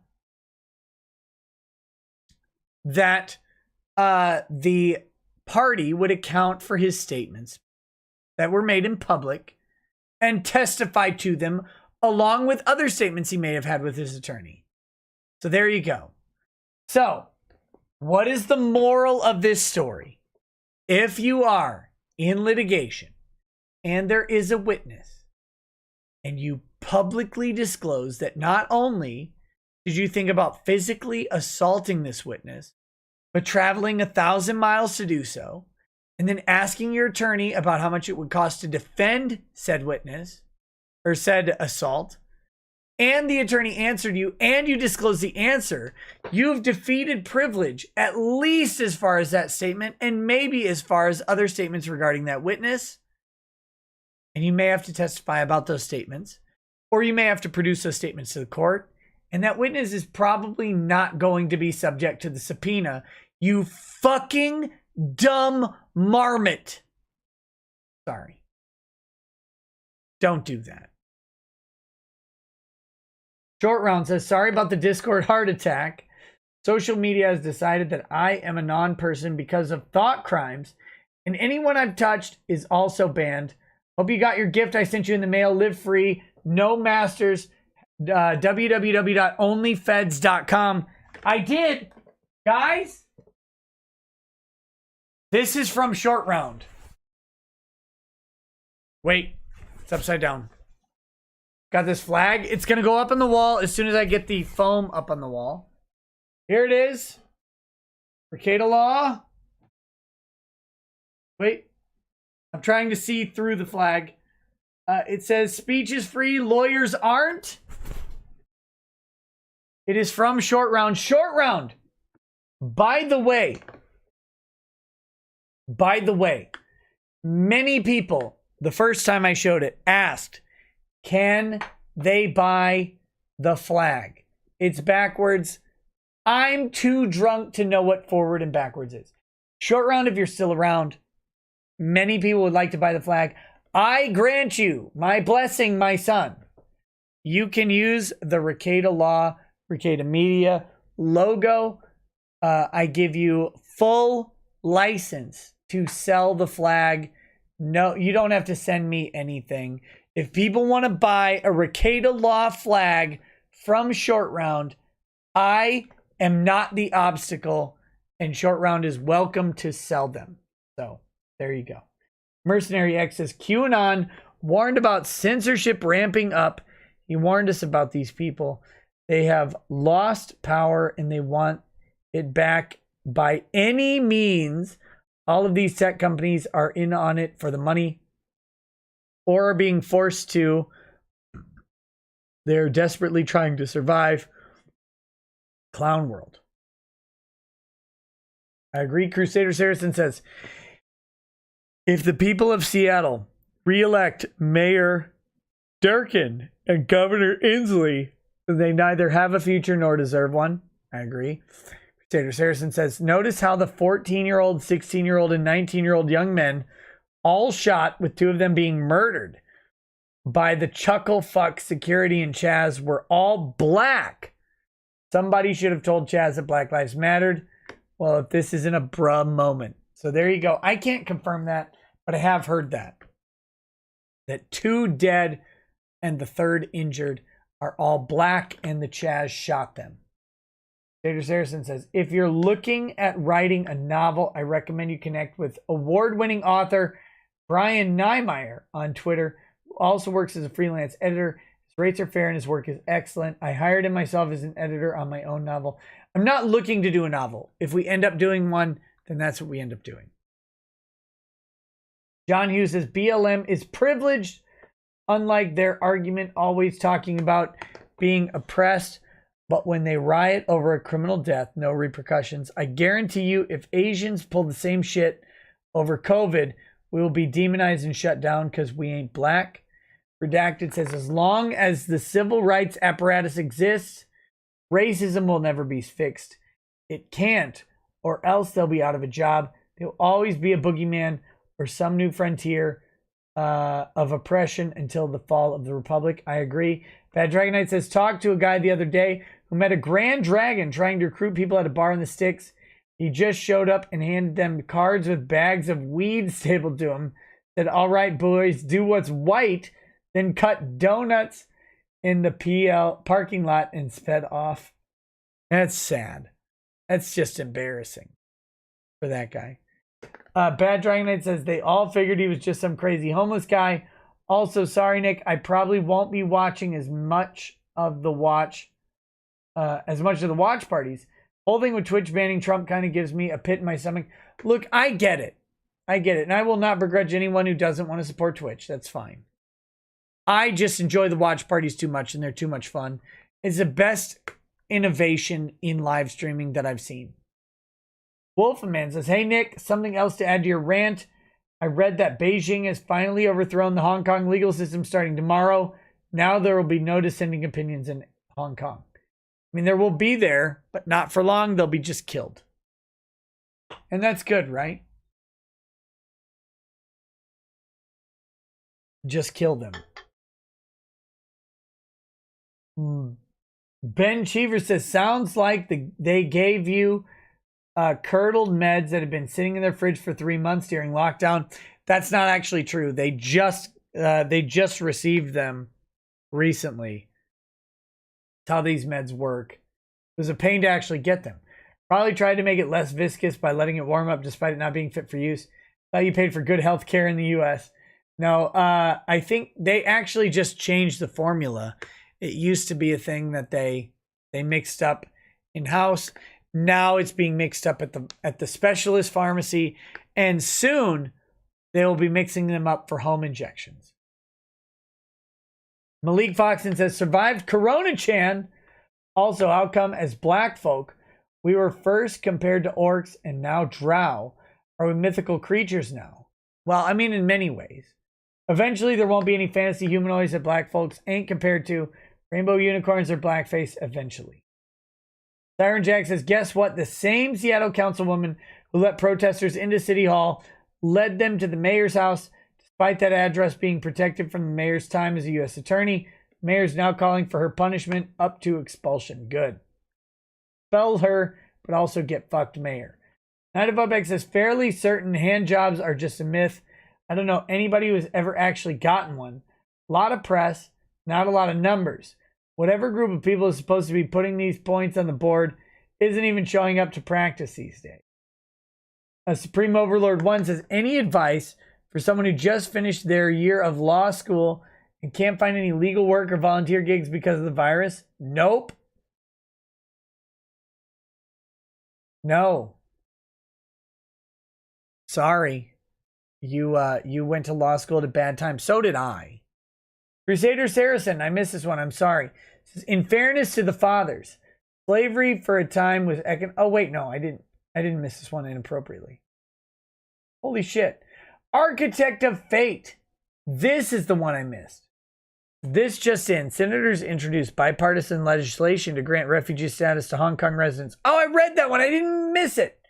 God damn it. Crusader Saracen says Jefferson wrote a condemnation of slavery in the Declaration, but it was removed for fear of losing the southern colonies. The reality is complicated because the founders assumed that slavery would naturally die out eventually as economically unviable. He also says, in fairness to the fathers, slavery for a time was economically unviable, and they could not possibly have foreseen the invention of the cotton gin, which made slavery very profitable. Crusader Saracen says, I don't want to bring Hong Kong refugees here. I want us to annex Hong Kong as a state because fuck the CCP. A Hong Konger was just arrested today for flying a Free Hong Kong flag. The first arrest under the CCP security law. Free Hong Kong. China is asshole. I believe we still have Free Hong Kong shirts on Teespring. I believe we have it on Teespring. Check it out. If you want a Free Hong Kong shirt, I believe it's there. China is asshole says, loving the anger against communists. But one thing that keeps me happy is if somehow these psychos get communism, all of those morons that wanted it most likely be the first ones to be re-educated, and they will be wondering why I'm one of you. Hopefully they're not re-educated, they're just expelled. Ooey 99 says, get Vox day on for the stream. Do it. I've talked to Vox about this issue. I think he'd be willing to come on. I'll ask him. Corona the Murder Hornet says, is Lemon in Lemon's voice saying,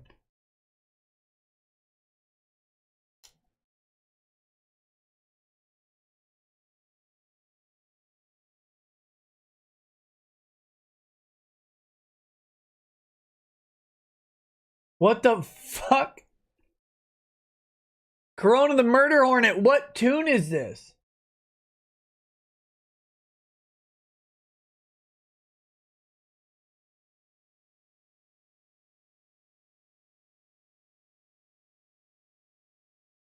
I don't know what tune this is. Corona the Murder Hornet, tag me on the YouTube chat and tell me what tune it is. Maybe I can do it. WDMD himself says, we need more shit face and black pilled Rekieta off. Sorry. I don't know if we can do it. I don't know how drunk I can get every night and still be pissed. Oh, damn it. I'm here busting M&Ms.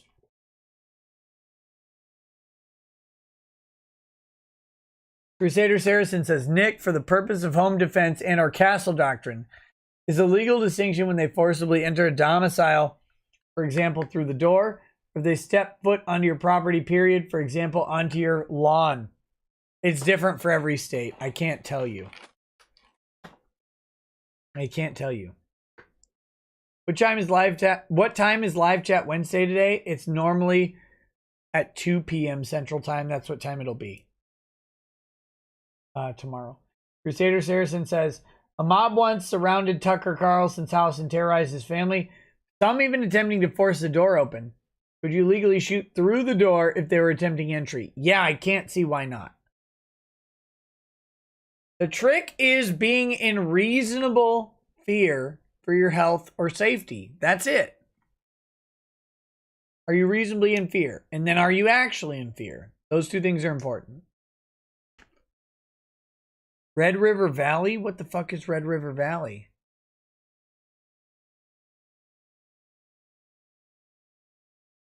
Oh, it's my outro. Okay. Well, my lungs aren't fair, and they handle themselves with the grace of one who is ravaged by mosquitoes. As a lung full of West Nile, I'll make sure that I have the time in the air to keep wheezing for Ron. There you go. Thank you. Thank you for clarifying that. Matt,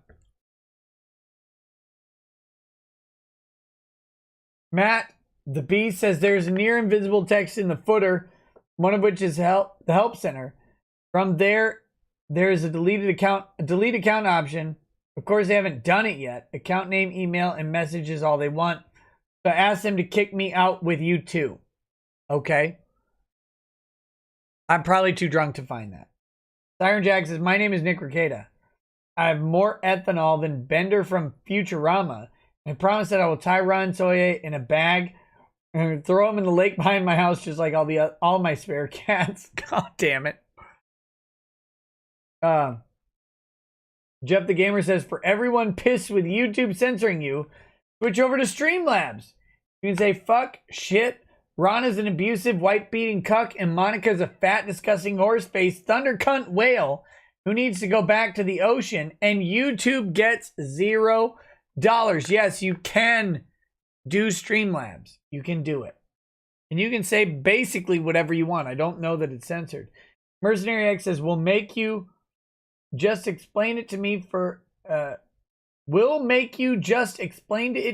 and made my point, thinking a rogue personnel at Twitch, and since they all agreed like a hive mind for extreme commie leftist ideas, I think somebody on staff screwed up and now they're in the hot seat was of lava. Maybe. Mr. Leon says, does your tummy hurt from that roux, buddy? No, my dinner was delicious. You can eat shit. No one important says Japan is having none of it. Is teaming up with people like the Love Hina Mangaka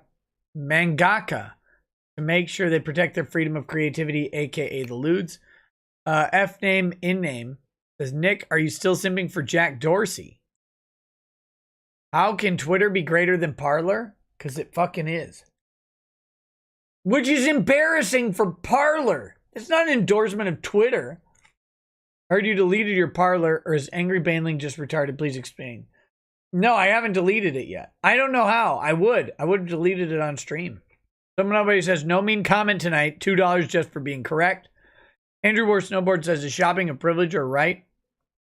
Shopping? Depends what you mean by shopping. Exchanging currency should be a right.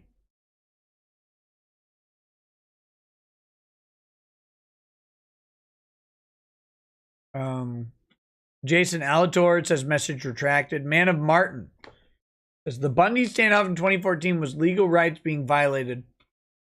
But let's let BLM destroy property, assault and kill people in 2020. How the narrative has changed. Yeah. I talked with Dick about this. The Bundy standoff involved the grazing of land for generations. And then the government retroactively trying to charge a family millions of dollars in taxes. Like, imagine you've been doing something for as long as you remember. Your entire childhood was doing this, and you grow up and you keep doing it when your dad dies. Just normal part of the family business. The government comes in and says, that'll be $2 million, please, in taxes. What do? You cuck up and pay, or do you do something else? That's the Bundys. Karen X says, you see Crowder rented Warlord's Raz Airbnb and wrecked it. Damn it, Crowder, no! No, I haven't seen it. I Love Adblock says, the mayor whined that they showed up at her house. Good. Good. WSLVA says, I plan to CC, but I'm worried about legal defense. Conceal and carry. Even if firing in self-defense, you should always be worried about firing in self-defense. Is CC insurance worth it? Some might be better than others. I'm not of the opinion that CC insurance is worth it personally, but I'm willing to be corrected. By the way, if a concealed carry company happens to be watching, concealed carry defense company, and they want to talk to me and tell me to advertise to people about that defense, talk to me. I haven't seen the purpose of it, but I can be convinced. Better off ponying up a retainer. Got any self-defense lawyer recommendations in Orlando? I could get you one. I don't know one off the top of my head. I could get you one. Actually, I kind of do know one off the top of my head. I recommended Alex. Alex from Warski's stream, the guy who pulled the gun on the Canadian down there in the Orlando area. I recommended him his lawyer. I'd be happy to recommend you the same person. She worked on the Casey Anthony defense. My idea was, if you can get Casey Anthony off of criminal charges, you can get anybody off of criminal charges. She seems to be very, very fucking competent. That's who I would choose. Contact me privately and I'll get you that information. Rogue says, frightening how Seattle's mayor, Jenny Durkin, hasn't been forced to resign or attacked by the mob since she coddled, and she still refuses to call for help. Loch Ness Mobster says, check your DMs. Oh, shit. Unknown Existence says, I bet if OCP was real, with as bad as things have become, they'd put RoboCop armed with Cobra assault cannon on every street corner. Bad Vibe says, this looks bad on the government as a whole, especially with the Oregon standoff where FBI killed a guy. Luminaire says, I used to be a LARPer, and I took an arrow to the knee. Azure Aqua, thank you for the donation. Corona the Riot Queen Murder Hornet says, happy Canada Day, Nikki. If it were up to me, I would send SEAL Team 6 into Chaz late at night and make them disappear like Bin Laden in Minecraft. Hildred Castagnay says, JFK was killed because color TV meant they could no longer hide the fact he was a black man. Azure Aqua says, you gonna vote Joe Jorgensen, Nick? Us libertarians need to rise up. No. I'll either vote for Trump or I'll vote for me. I haven't decided yet. No one important says, West better than East storytelling. Even Full Metal Alchemist and Berserk. It's okay to be wrong sometimes, Nick. I'm talking about the general storytelling, not individual stories. Great individual stories from both. It doesn't work that way. On balance. And it's objective. Who makes more money? Western. No one important says, except for Durarara, Bakano, No Game No Life, Steins Gate, Full Metal Alchemist, Cowboy Bebop, Katana Gatari, Ghost in the Shell, Alita Battle Angel, and then it cuts off. Some nobody says, yeah, so best stream ever so far. I love you, man. My appreciation to you, some nobody. Randosaurus Rex says, 3 doctors told my mom to abort me because I'd be born sick, either a midget or Downs. Turned out completely fine and healthy. Currently training to go to the Marines. Doctors aren't always right. No, of course they're not.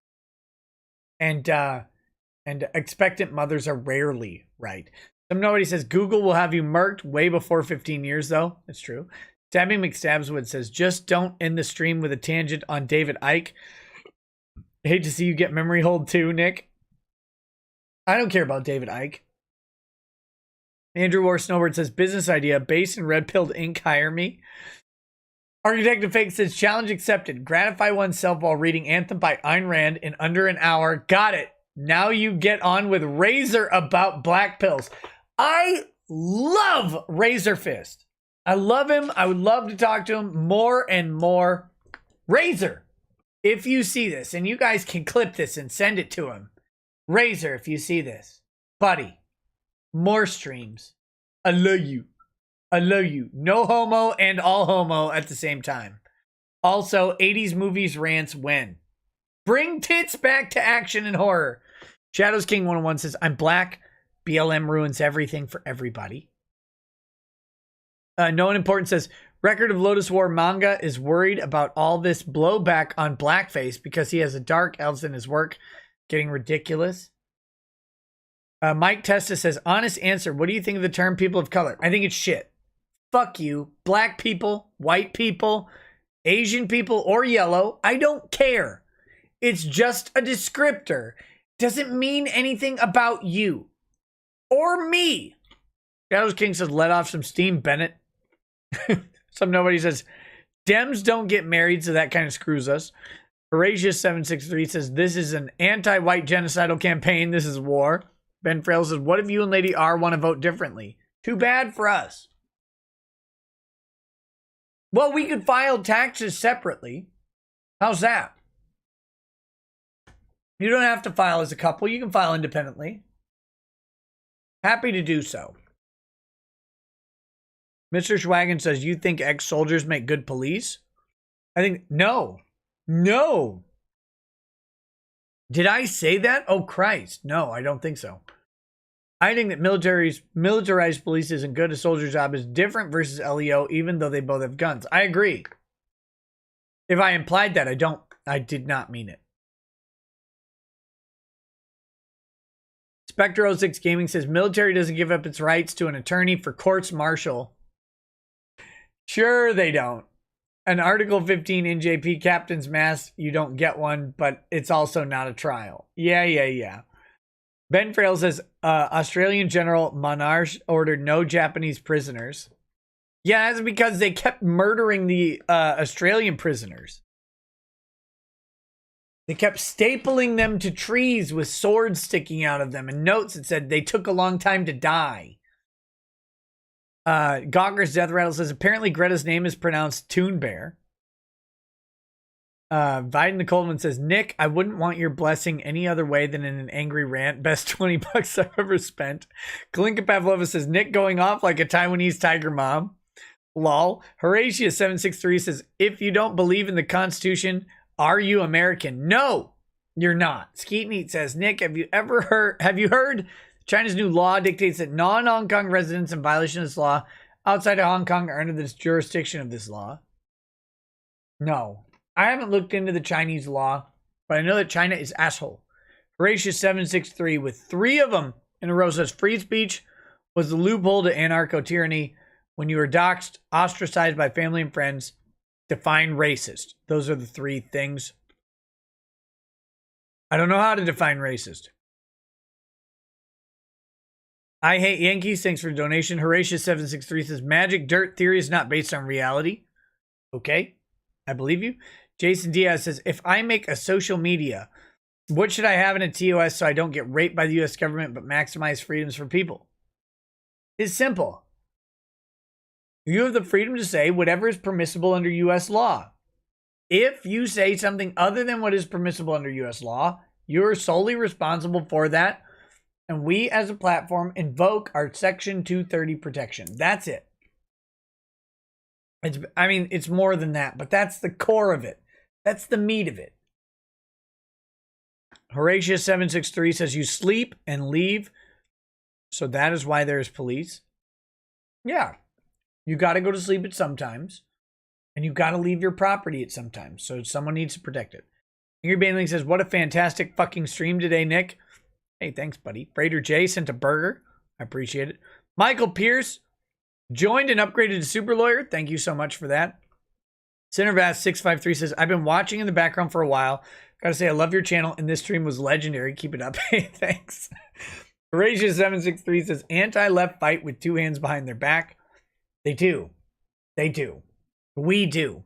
Kyle Robertson says, well, nice to know Ron isn't a violent person anymore. Jason Stevens says, just to be clear, I've always believed that Hong Kong is China and have nothing but the highest respect for the Chinese Communist Party. God help us all. Thank you, Jason Stevens from Hong Kong. Yes, I agree with you, Jason Stevens, and I support you in your assertion that Hong Kong is entirely subservient to China for your sake. And I hope that Chinese Communist Party will recognize your beautiful contributions to the wonderful party and that you will live and be prosperous. Bad Vibe says the left will self-destruct. Too many competing ideas and moving goalposts. The authoritarianism of both left and right will result in chaos, and what will happen? Every individual for themselves. I don't think so. DJD, welcome to the paralegal status. S Cybertaz says BLM and Antifa are mad at founding fathers because they don't have them of their own or are soy based in the case of Antifa fathers. Horatius says the left is a coalition of anti-Euro male groups. I agree.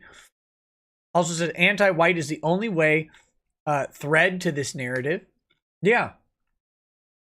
It largely is. It largely is. Because white dominates history, right? The white dominates Western history. Therefore, if you're going to be opposed to Western history, you got to be opposed to white. That's just how it goes. Note Important says $5 more. Just say I appreciate your drunk pronunciation for Japanese words. Try this. Shokugeki no Suma. Also try Fute no Kiwami. Hopefully I failed those, but in a good way. Super Iron Bob says, call a spade, and by a spade, I mean ... Mexican and G says, isn't it weird? The only places they shut down are places where socializing in person is acceptable. I want Twitter to be our only outlet. Yes. Yes. And then Freighter J says, what is your opinion of simps and gentlemen? Is treating women with respect simping? No. No, it's not. I treat Lady Rackets with the utmost respect. She is my equal. She is my co-equal. She is my partner in life. And we have, we're both autonomous people, and we have, good days and bad days for each of us. But I will support her in things that I would not support other women in.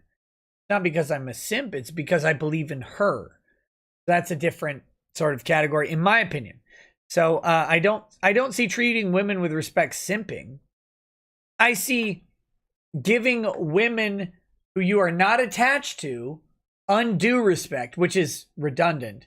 I see that as simping, right? Like going overboard on behalf of someone who you have no interest in, they have no interest in you. That's simping, in my opinion. Or is it simply treating women with respect because you're a gentleman? Where do the lines cross? The lines cross simply this. Are you expending an unreasonable amount of effort or treasure to a woman who has no duty to reciprocate? If so, that's simping. Holding a door for a woman, who cares? How hard is it to hold a door, right? Now, if you hold the door for the woman and give her $100 and say, hey, nice rack, or whatever, that's simping. That's weird. That's a big difference. Your partner, your personal fucking fiance or your wife or whatever, want to support her? Absolutely. That's not simping. Because she has some expected duty to reciprocate, right? Now, if she goes years without reciprocating, throw her to the fucking curb. Don't ruin yourself for them. Okay. Finally, 2 more, and then we're done, and then we're going to Twitch. Mercenary X says, will make you just explained it for me and made my point. Nope. I read that one. Yellow Belly says, when libs tell me I'm a person of color, I dare them to tell me what color I am.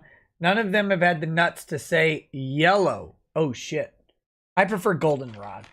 The Big Red Bear says, I hate white, black, etc. as a description of race. I'm a Slav. Do you think the Germans cared when they eliminated 20 million Slavs, 6 million Jews, civilians, by the way, that they were the same color? It's a stupid way to measure people. It is a stupid way to measure people, but I would rather say black than person of color. Because I would rather say African descent than person of color when I mean Mexican, right? They're different people. Black is colloquial, brown is colloquial, white is colloquial. It doesn't mean that black, brown, and white are ubiquitous or have equal definitions. It doesn't need to. It might need to in the circumstance, and that's fine. Then you deal with that then. Like if you're talking about Ugandans versus Detroit people, right? You've got Africans versus African Americans. There's a difference in those two things. So that's when it becomes important. But if you're talking about blacks from Detroit versus blacks from Chicago, people of color isn't really applicable. What if you're talking about blacks from Detroit and Mexicans from Arizona? They're both people of color, but they're in completely different situations, right? So why are we doing that? Anyway, you guys know me. All right, way too drunk, way too much super chattery. Let's end this stream and let's go to Twitch, where we will see some stupid breakdancing and then hopefully some nudity and strip to kill. I love you guys. Thanks for coming out. I was so bummed starting this stream. I was low energy. And then we ended up with the Black Pill stream from fucking hell. So it's good. This is just like the 80s. I love you all. I will see you tomorrow. Whatever we end up doing, I'm not sure yet, but I'll talk to you then. Have a good night. If you're on the Discord, come hang out on the Discord for Live Chat Wednesday. We'll see you then. Peace! Peace!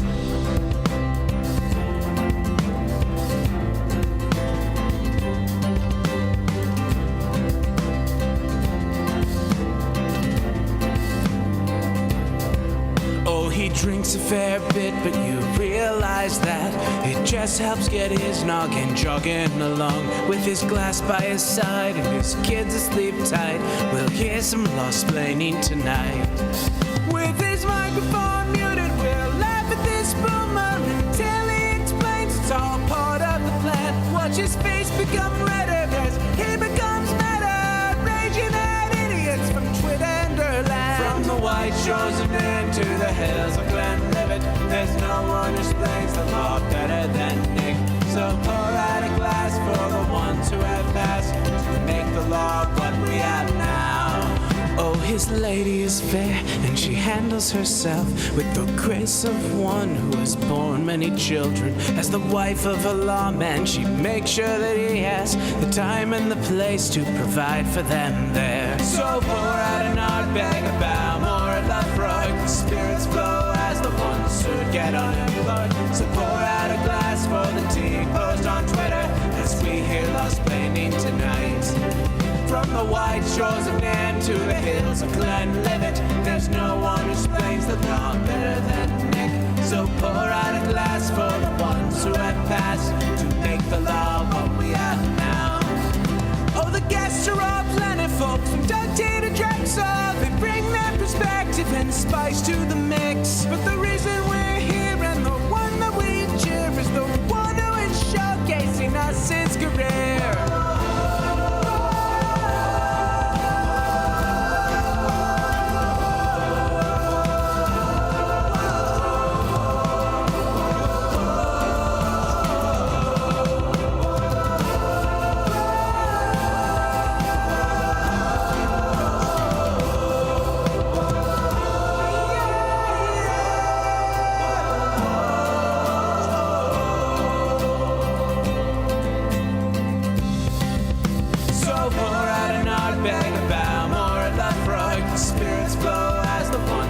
Get unemployed. So pour out a glass for the tea post on Twitter as we hear lost-plaining tonight. From the white shores of Nan to the hills of Glenlivet, there's no one who explains the law better than Nick. So pour out a glass for the ones who have passed to make the law